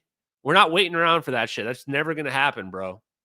So whoever needs, I don't know who needs to hear this out there, but for the people waiting around for the NPR tote bags and their organic broccoli, for those people, that shit ain't never going to happen. Until we become a different species, that's not going to happen. So let's just stop waiting around for the inevitable and let people have access to the free energy technology. I'll even give you a lot of concessions. Like, do you want to be able to just zap terrorists whenever you feel necessary? Shit, sure. We already did that during Obama anyway. You want to just take out a few innocent civilians with your death rays, directed energy weapons or whatever? Go for it, man. Go for it. Keep us safe. Just give me the zero-point energy technology. Give me the means to leave this planet and go wherever the hell I want away from all of you people. I'm just kidding. I'm just kidding. But not really. I am serious, though. Okay. No, energy is free. Energy is free. Nuclear mass conversion. No, the secret of E equals MC squared is not that energy is not free. The secret of E equals MC squared is mass is energy. That's the secret. That's the takeaway. Mass is energy. Energy is mass. So that means we can use those terms interchangeably. That changes everything. The reason why energy is free is that there must be a reservoir of energy. The view that everything that we see with our eyes, that's all there is, that's the mistake. That's where we messed up. And it's very simple. Simple to prove. People say energy can't come from nowhere. And you say, well, then what about the Big Bang? Oh, so energy can come from nowhere, but just one time. That one time during the Big Bang is the only time energy can come from nowhere. And then it can never come from nowhere ever again after that. That doesn't quite make sense. So that model has a major logical flaw in it. A model that doesn't have that same flaw is a model where there's energy all around us all the time, and we just have to tap into it. There's a reservoir of energy. We can tap into it. And that model actually is consistent with the Big Bang as well. Because if you were to tap into a lot of that at the same time, boom, now you've got a Big Bang. Or if all that energy was at one point condensed, dark energy, then maybe you could have a Big Bang as well. Okay, that was your physics lesson for the day, chat. That was me going back and forth with a real engineer. Okay, let's have some fun. Let's look at this 4chan thing. Okay, here we go. Whistleblower.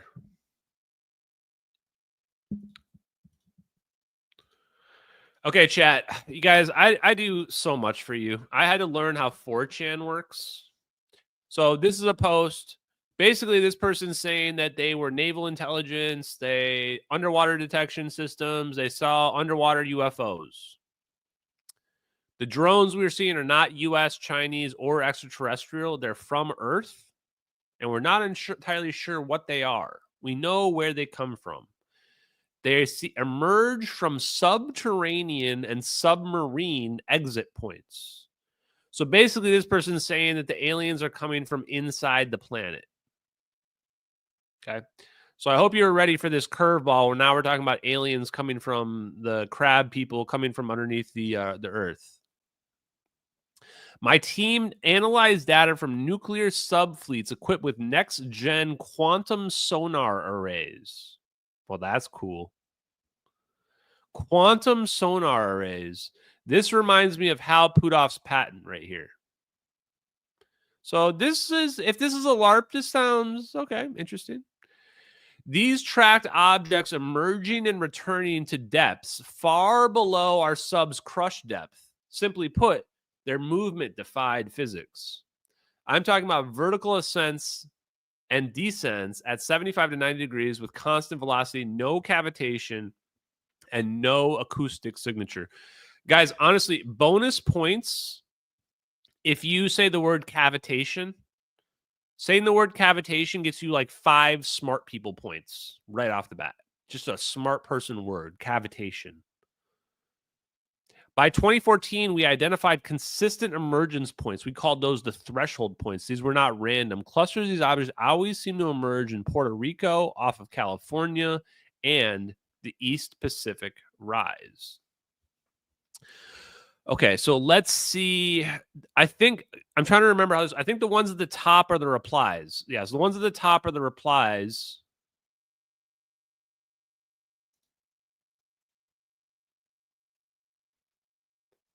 Okay, here we go.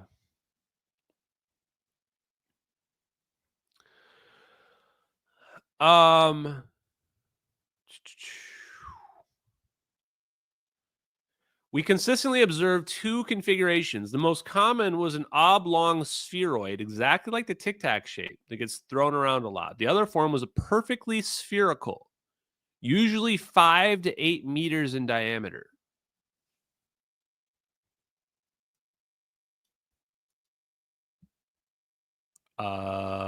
Chat. 5 to 8 meters in diameter is the exact size of those orbs in the MH370 videos. Regardless of what they appeared to be visually, drones, aircraft, etc., the quantum acoustic signature always showed one of these two base forms. The sphere configuration was more common during deep water operations, while the tic-tac shape was prevalent during surface-to-air transitions. Marine life don't notice these things. Okay, what else we got? I can tell the guy's post because he like replies to these people. Oh,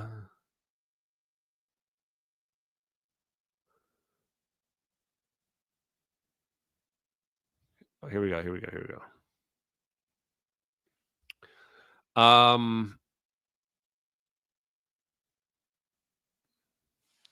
There's no evidence to suggest they aren't from our planet, but you're not entirely wrong. These objects show specific interest in our infrastructure and population centers. We're certain they're mapping human activity specifically and not just general planetary resources.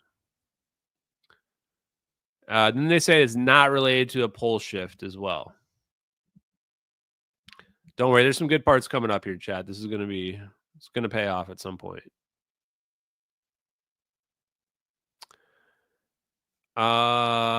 So they say, why would they be messing with us? Hey, Ocean, how's it going?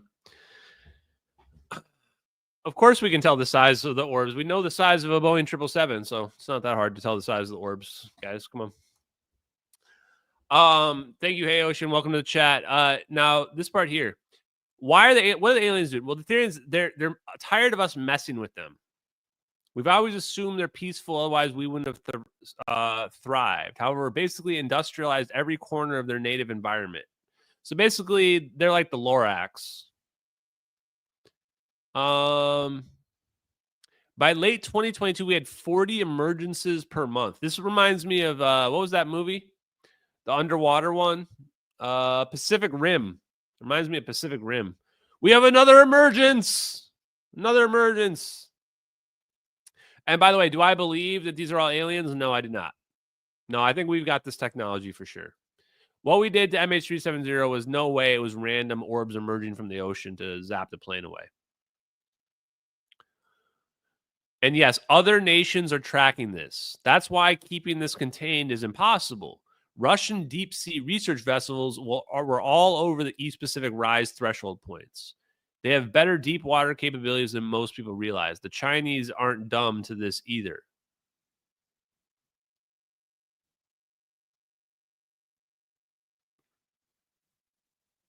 Here we go.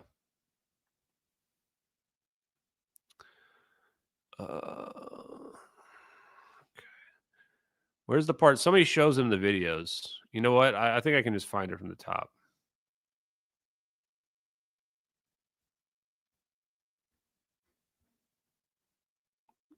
I think this is it right here. The quantum sonar arrays were developed in partnership. Oh, yeah. And by the way, so if you hover over this, it goes and shows you who he's replying for. Traditional sonar relies on acoustic reflection. These arrays were different in the sense that they combined advanced quantum sensing capabilities with traditional sonar to detect disturbances in both acoustic and electromagnetic fields simultaneously. The advantage was their ability to detect objects even when they exhibited no conventional acoustic signature or cavitation. So basically, they're using gravity waves. They use the word quantum, guys, but they're using gravity waves. So gravity waves can go straight through solid objects, and they can basically map out everything about your whole house without going right through solid matter. Let's see. Think of it like an MRI seen through skin to reveal the bone. No matter what these objects appeared to be visually, their arrays constantly showed their base forms. That's how we were able to track them from their emergence points. Pretty interesting. Oh, here we go. Here's a question. So are they from another dimension?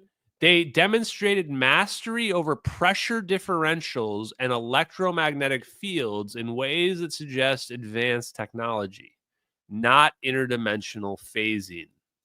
There you go, right there. This is where I start to think this person is credible. Because they're saying they're not phasing through realities, but they kind of are. And this idea that they have control over pressure differentials and electromagnetism goes to the idea of them being able to stabilize a plasma orb. That's how you stabilize a plasma orb.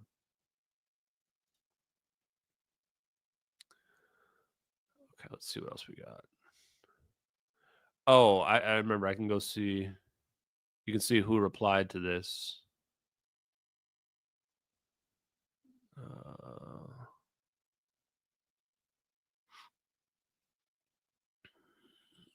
I'm just going to go find the one. Now I remember how to find it. So I started looking through these, and I was looking for one. I was like, are any of these interesting? I think we got kind of close. Wait for it, chat. Don't worry, there's a payoff coming.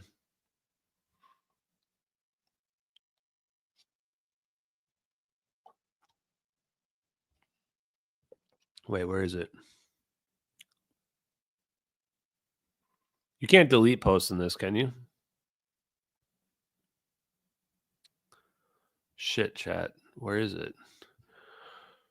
Okay, I guess we have to scroll.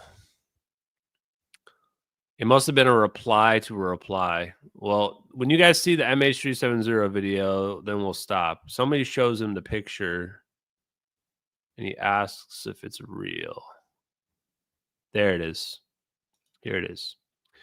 Okay. So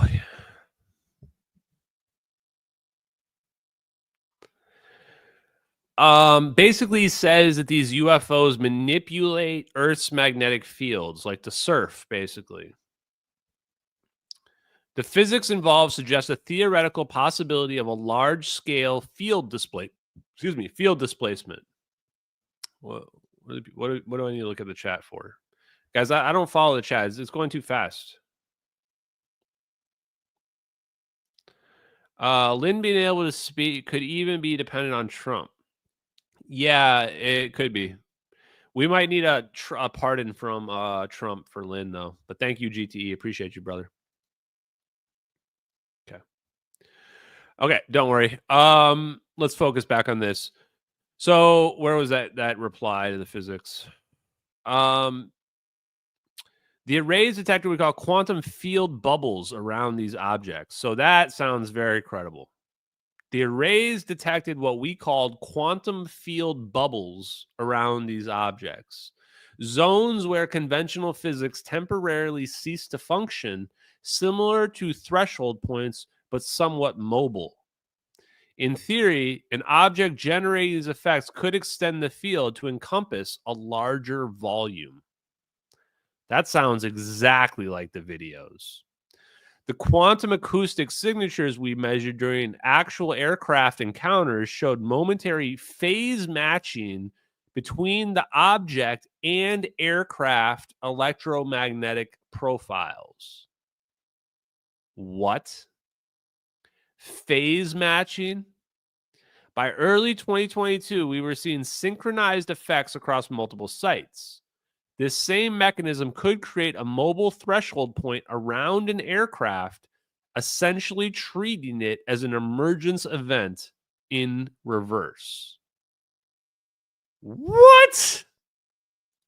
Chat, what?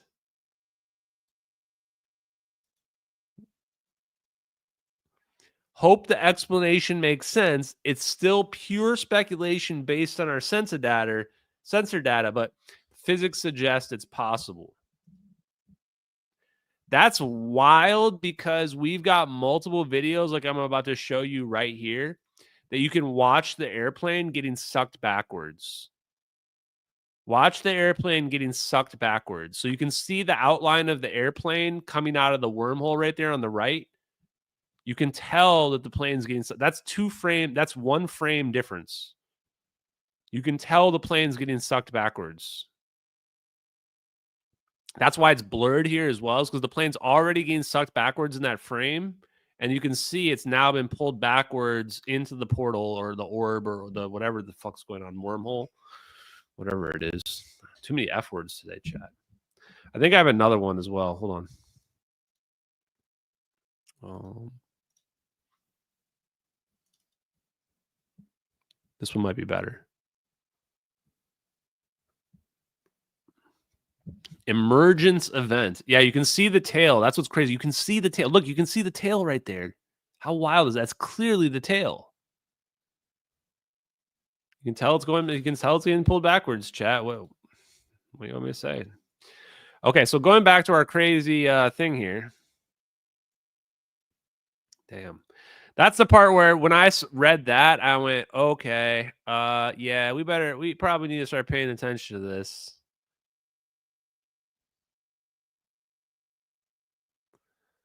Oh, is there 2 posts? No. The explanation for the MH370 getting teleported away by orbs is one of the best I've seen given this context. LARP or not, this is good stuff. Yeah, I gotta agree. Wait, where's the one that I was just looking at? Oh, here it is. Oh, that was the answer to that question. Shit, see, I messed this up. I messed that up. Oops. See, I did it backwards again.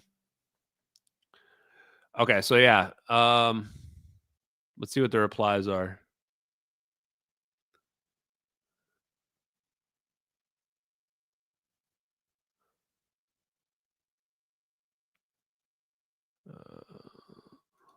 Oh yeah, okay. Theoretically, this same mechanism could create a mobile threshold point around an aircraft, essentially treating it as an emergency event. Now, okay, now why is this so big? I think we're going to probably stop right there for this part, but why is that revelation so big? Because the hugest, and let me ask this question: was the inertia canceled? It's possible. I don't think so, but it is possible. But I don't think this technology we're seeing is perfectly figured out yet. Why what we're seeing there is so big is that especially when we watch the satellite video, one of the biggest things that surprised me watching this video was that when we look at warp drive in science fiction and when we look at it even in the scientific papers, they always have a ring structure around the craft, a ring structure, a toroidal ring structure around your craft, and it's connected to the craft. But when you watch this video, they're doing it with 3 completely disconnected orbs. Those orbs are creating a toroidal ring around the craft, but without any fixed structure. There's no fixed structure there. And I thought that was so crazy because you think, well, that's super smart, actually. Because now you have a weapon, the orbs, and you can teleport anything you want. Now you've turned an airplane into the Enterprise. A Boeing 777 is now the Enterprise E, F, D, whatever letter you want to call it. So the orb design is incredible, super intelligent, super smart. So when these people say they don't know what these are, well, maybe some people in the military don't know what these are, but some people in the military know exactly what these orbs are. Maybe they're AI. Maybe we created Skynet and Skynet created the orbs. Maybe they're alien orbs from another dimension. Maybe we dug something up and figured it out. I don't know, man. I don't know, and I don't care. I just want the United States government to admit the truth, and I want my own little Jarvis ball, free energy Jarvis ball that floats around here while I'm streaming, and it just tells me stuff. It beams the thoughts telepathically into my mind using my Elon Musk mind chip. If I get all of that, then I'll be happy. Until then, we're going to keep exposing the government. So is that whistleblower legit? I guess I'm leaning on that they are. They're not really saying anything that's like too mind-blowing. But they are putting information out there in a way that's forthcoming, that somebody who's truthful would. They also are answering questions on the fly, which I think is very important when you're being truthful. If you're pranking somebody, it gets harder and harder to keep asking questions or answering questions because you kind of want to laugh and you want to let them in on the joke. So for somebody to go in there and not just do what that person did, but then to be replying throughout the whole thing, to take questions like, hey, do you think this MH370 video is real? They're like, I don't know, maybe. Looks pretty crazy. Pretty wild. So we did a pretty good job here tonight. We looked at Edward Lin. I hope you have a better idea of the Edward Lin case and why it's pretty obvious that he leaked the videos and why the next step in the MH370 case is finding Edward C. Lin. Part of the reason why I'm bringing him up is I don't want to go flying around the country trying to find this guy. Somebody knows him. Just get me in touch with the guy, okay? Let's stop beating around the bush. We also looked at this whistleblower. There's been several whistleblowers, and part of the reason why I want to go through them is not just that they're tied to MH370, but to review so that you guys have kind of like a framework for what a whistleblower might look like and sound like when you see them online. I think there's several whistleblowers that have posted on places like 4chan and Reddit in the past, and either they've gotten their post deleted or what have you, that were legitimate. I think several were legitimate. I think there's a good chance this one's legitimate too. Could also just be a LARP. Could just be a fun story, maybe. But yeah, people are leaking information. The important point is people are leaking information out there. Insiders that know are leaking information, but it's compartmentalized. And so they're only seeing one small corner of the picture. So they don't know what the full picture looks like. And that's the lens with which you need to evaluate the claims. Now, I want to change gears up for the last thing. A big shout out to all my guests from Monday, Bob Grenier, Jeremy Reese, Michael Perrone, and I don't know Bernie's real name, but Bernie, who's always in the chat. Shout out to them. We put that together pretty last minute, but it was really fun. And I did not know that I could have like 4 or 6 people up at the same time. I thought my thing was limited, but it's not apparently. So that was awesome. So we might do more of those panels in the future, chat. So if you enjoyed that, that's great. I would love to do a thing like where, like what Bill Maher used to do with politically incorrect, and then have like scientists and engineers come on and we just talk about science concepts that are topical, things like that. That would be fun. So maybe. Okay, last thing I want to look at. But Jeremy's going to hate this last part. One of his least favorite people. I want to look at a little bit of Magnetism by my boy. What's his name again? Ken Wheeler. Sorry, I knew his name. I knew his name the whole time, chat. Magnetism by Ken Wheeler. So Ken Wheeler is doing our favorite thing again, chat. Ferrofluid and magnets. Magnets on the ferrofluid. I'm just going to mute it, honestly. I don't even need to hear the sound. I got to say, chat, I love this. I'm going to actually make this bigger. Make this bigger for you guys. Oh, there's Bernie. Wait, what? Okay, well, I guess that's what we're doing after the live stream. Black Hawk helicopter collided with a passenger plane. Oh boy. Thank you for that donation.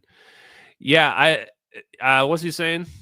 Almost none of it's left. Almost none of the surfactants left either, actually. Basically, he's saying, like, you're looking, just so if you don't know what you're looking at here, you're looking at the magnetic fields. You're looking at the actual magnetic fields. The only way you can view the magnetic fields is using some type of ferro, which is, ferro just means iron. You're using some type of ferromagnetic substance, or ferromagnetic. Yeah. So you're using something with iron in it. So they put a drop of like liquid iron on there, and then you can see the pattern that the magnets make. And these patterns are amazing because this geometry, the geometry that you're looking at here is basically, it's there all the time, but it's invisible. We can't see it with our eyes.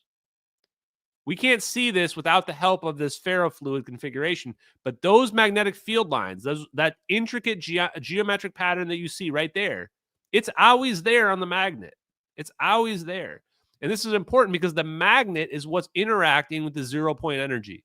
So we have two invisible things interacting with one another. So of course it's going to be very hard to figure out. Oh, this is the part I love. So when you look at what the magnet looks like when you put it on its side. When you put the magnet on its side, look at that field. It looks like two black holes. Looks like two black holes right there. Yeah, and the toroidal shape is very important because it aligns the magnetic fields.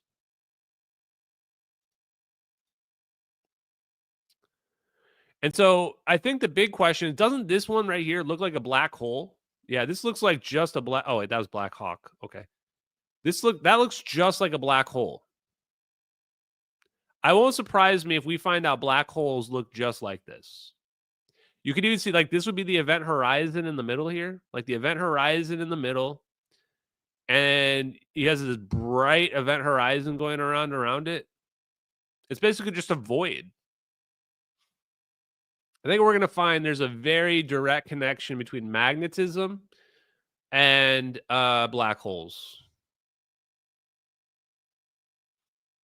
Gauss's law, it's the refraction optics going through the geometry of the magnet. Yeah. Yeah, well, like light's being bent, right? Or something? I don't know. What's he saying now? Drains, and you actually see the centrifugal. This would be the shower head magnetism. And this is the shower drain. By the way, this alignment here is the one that Bob Greenyer is always talking about with the hawk, or the owl eyes or whatever they call it. It's sideways if you flip it up, but this is the owl eyes right here alignment. To me, every time I look at this, I just think of wormholes and quantum entanglement. Most people, almost nobody's been in the center of a hurricane. I have. Was that Bob? It's more fascinating than the super strong winds. Yeah, look. It's occurring out. There he is. I just invoked Bob onto this scene. The lines are because of the alignment of the asymmetrical iron crystals. FE stands for iron chat. If for my noobs in the chat. Heather Birdie's in the chat. Hello, Heather Birdie. Nice to see you. Long time no see. So yeah, I love these because really magnetism, electromagnetism is the secret. And Maxwell's equations, I'm sure, are going to be where we're going to find the secret sauce. Oh, look at the square one. Ooh, this is cute. This is a hypertrochoid or spirograph pattern. Constructive and destructive interference. Same as... Yeah, so you're seeing the constructive and destructive interference all throughout the magnet. Pretty sweet.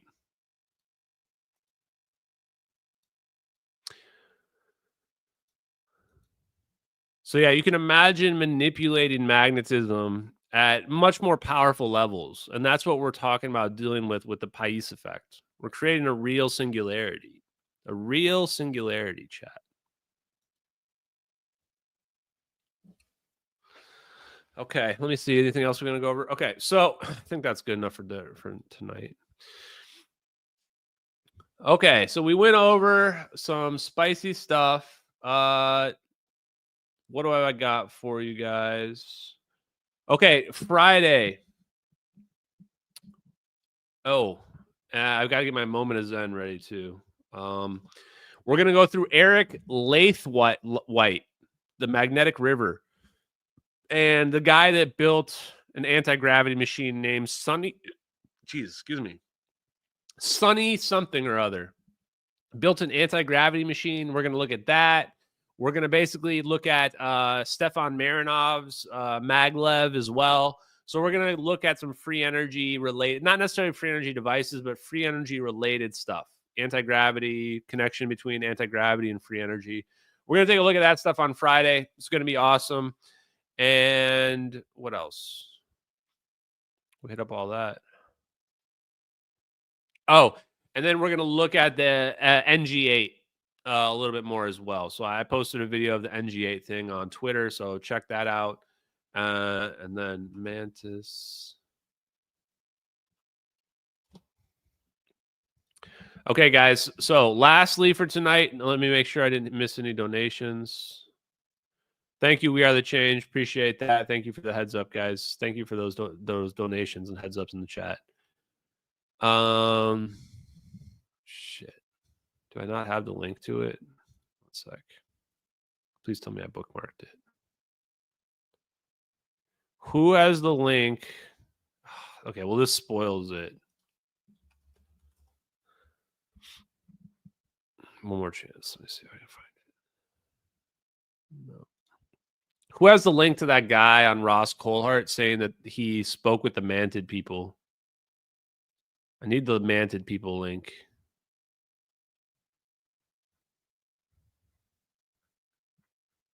One sec. I'm trying to find it for you guys. Where's the Manted people link? Well, if I can't find it, I'll have to save our moment of Zen for next time. Oh, no, I think we found it. Okay. Yeah, we got it, chat.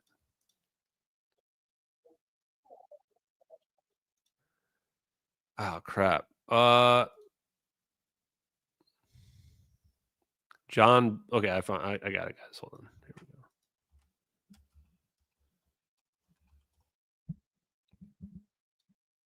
go. Okay, we got him. We got him, chat. Okay, guys. Well, thank you for watching the live stream tonight. This is going to be your moment of Zen for the evening. Here we go. You think you would take it? What I don't want to get into is a reconstructed memory. What do you know now? I was taken, and I have consciously. Wait, that's not the right one. In a regression hypnosis. Oops. Chat, why is it being like this?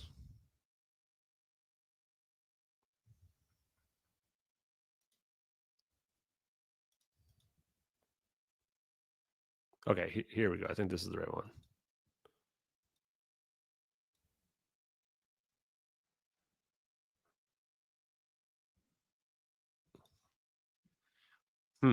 Okay.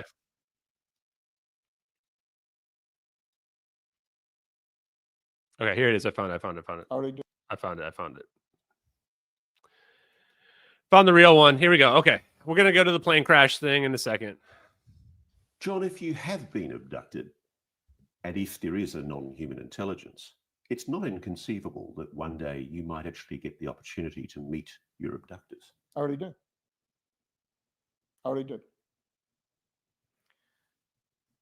A tall, 7-ish foot praying mantis looking being was upset with me and was this chastising me. This was during one of your abduction events? This is right around the same time as this mountain bike incident. It was the environment that I thought it was. Well, chat, that's enough of that. It's like, are you want to meet them? I already did meet them. It was a 7-foot tall psychic mantis person. Okay, got it. Okay, guys.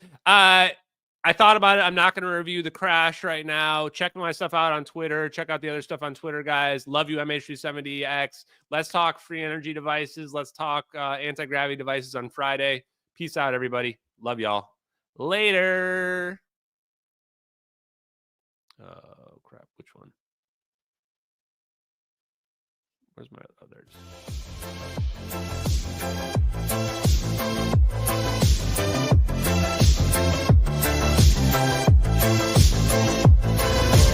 Infrared eyes, scanning the black, tracking the heat, never turning back. Control 22, a covert gaze. Control 33, in the cosmic maze. Controls in the mix, secrets untold. Silent watchers, brave and bold. In the shadows, they silently glide, protecting our interest, far and wide.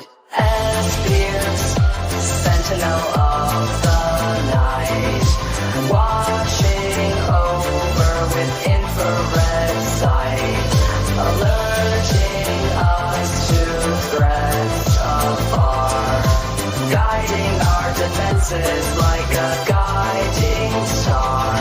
In the silence of space, they keep their post, shields unseen yet feared the most. With precision and speed, they warn of danger, keeping us safe from the missile's anger. As Beers, sentinel of the night, watching over with infrared sight, alerting us to threats afar, guiding our defenses like a guiding star.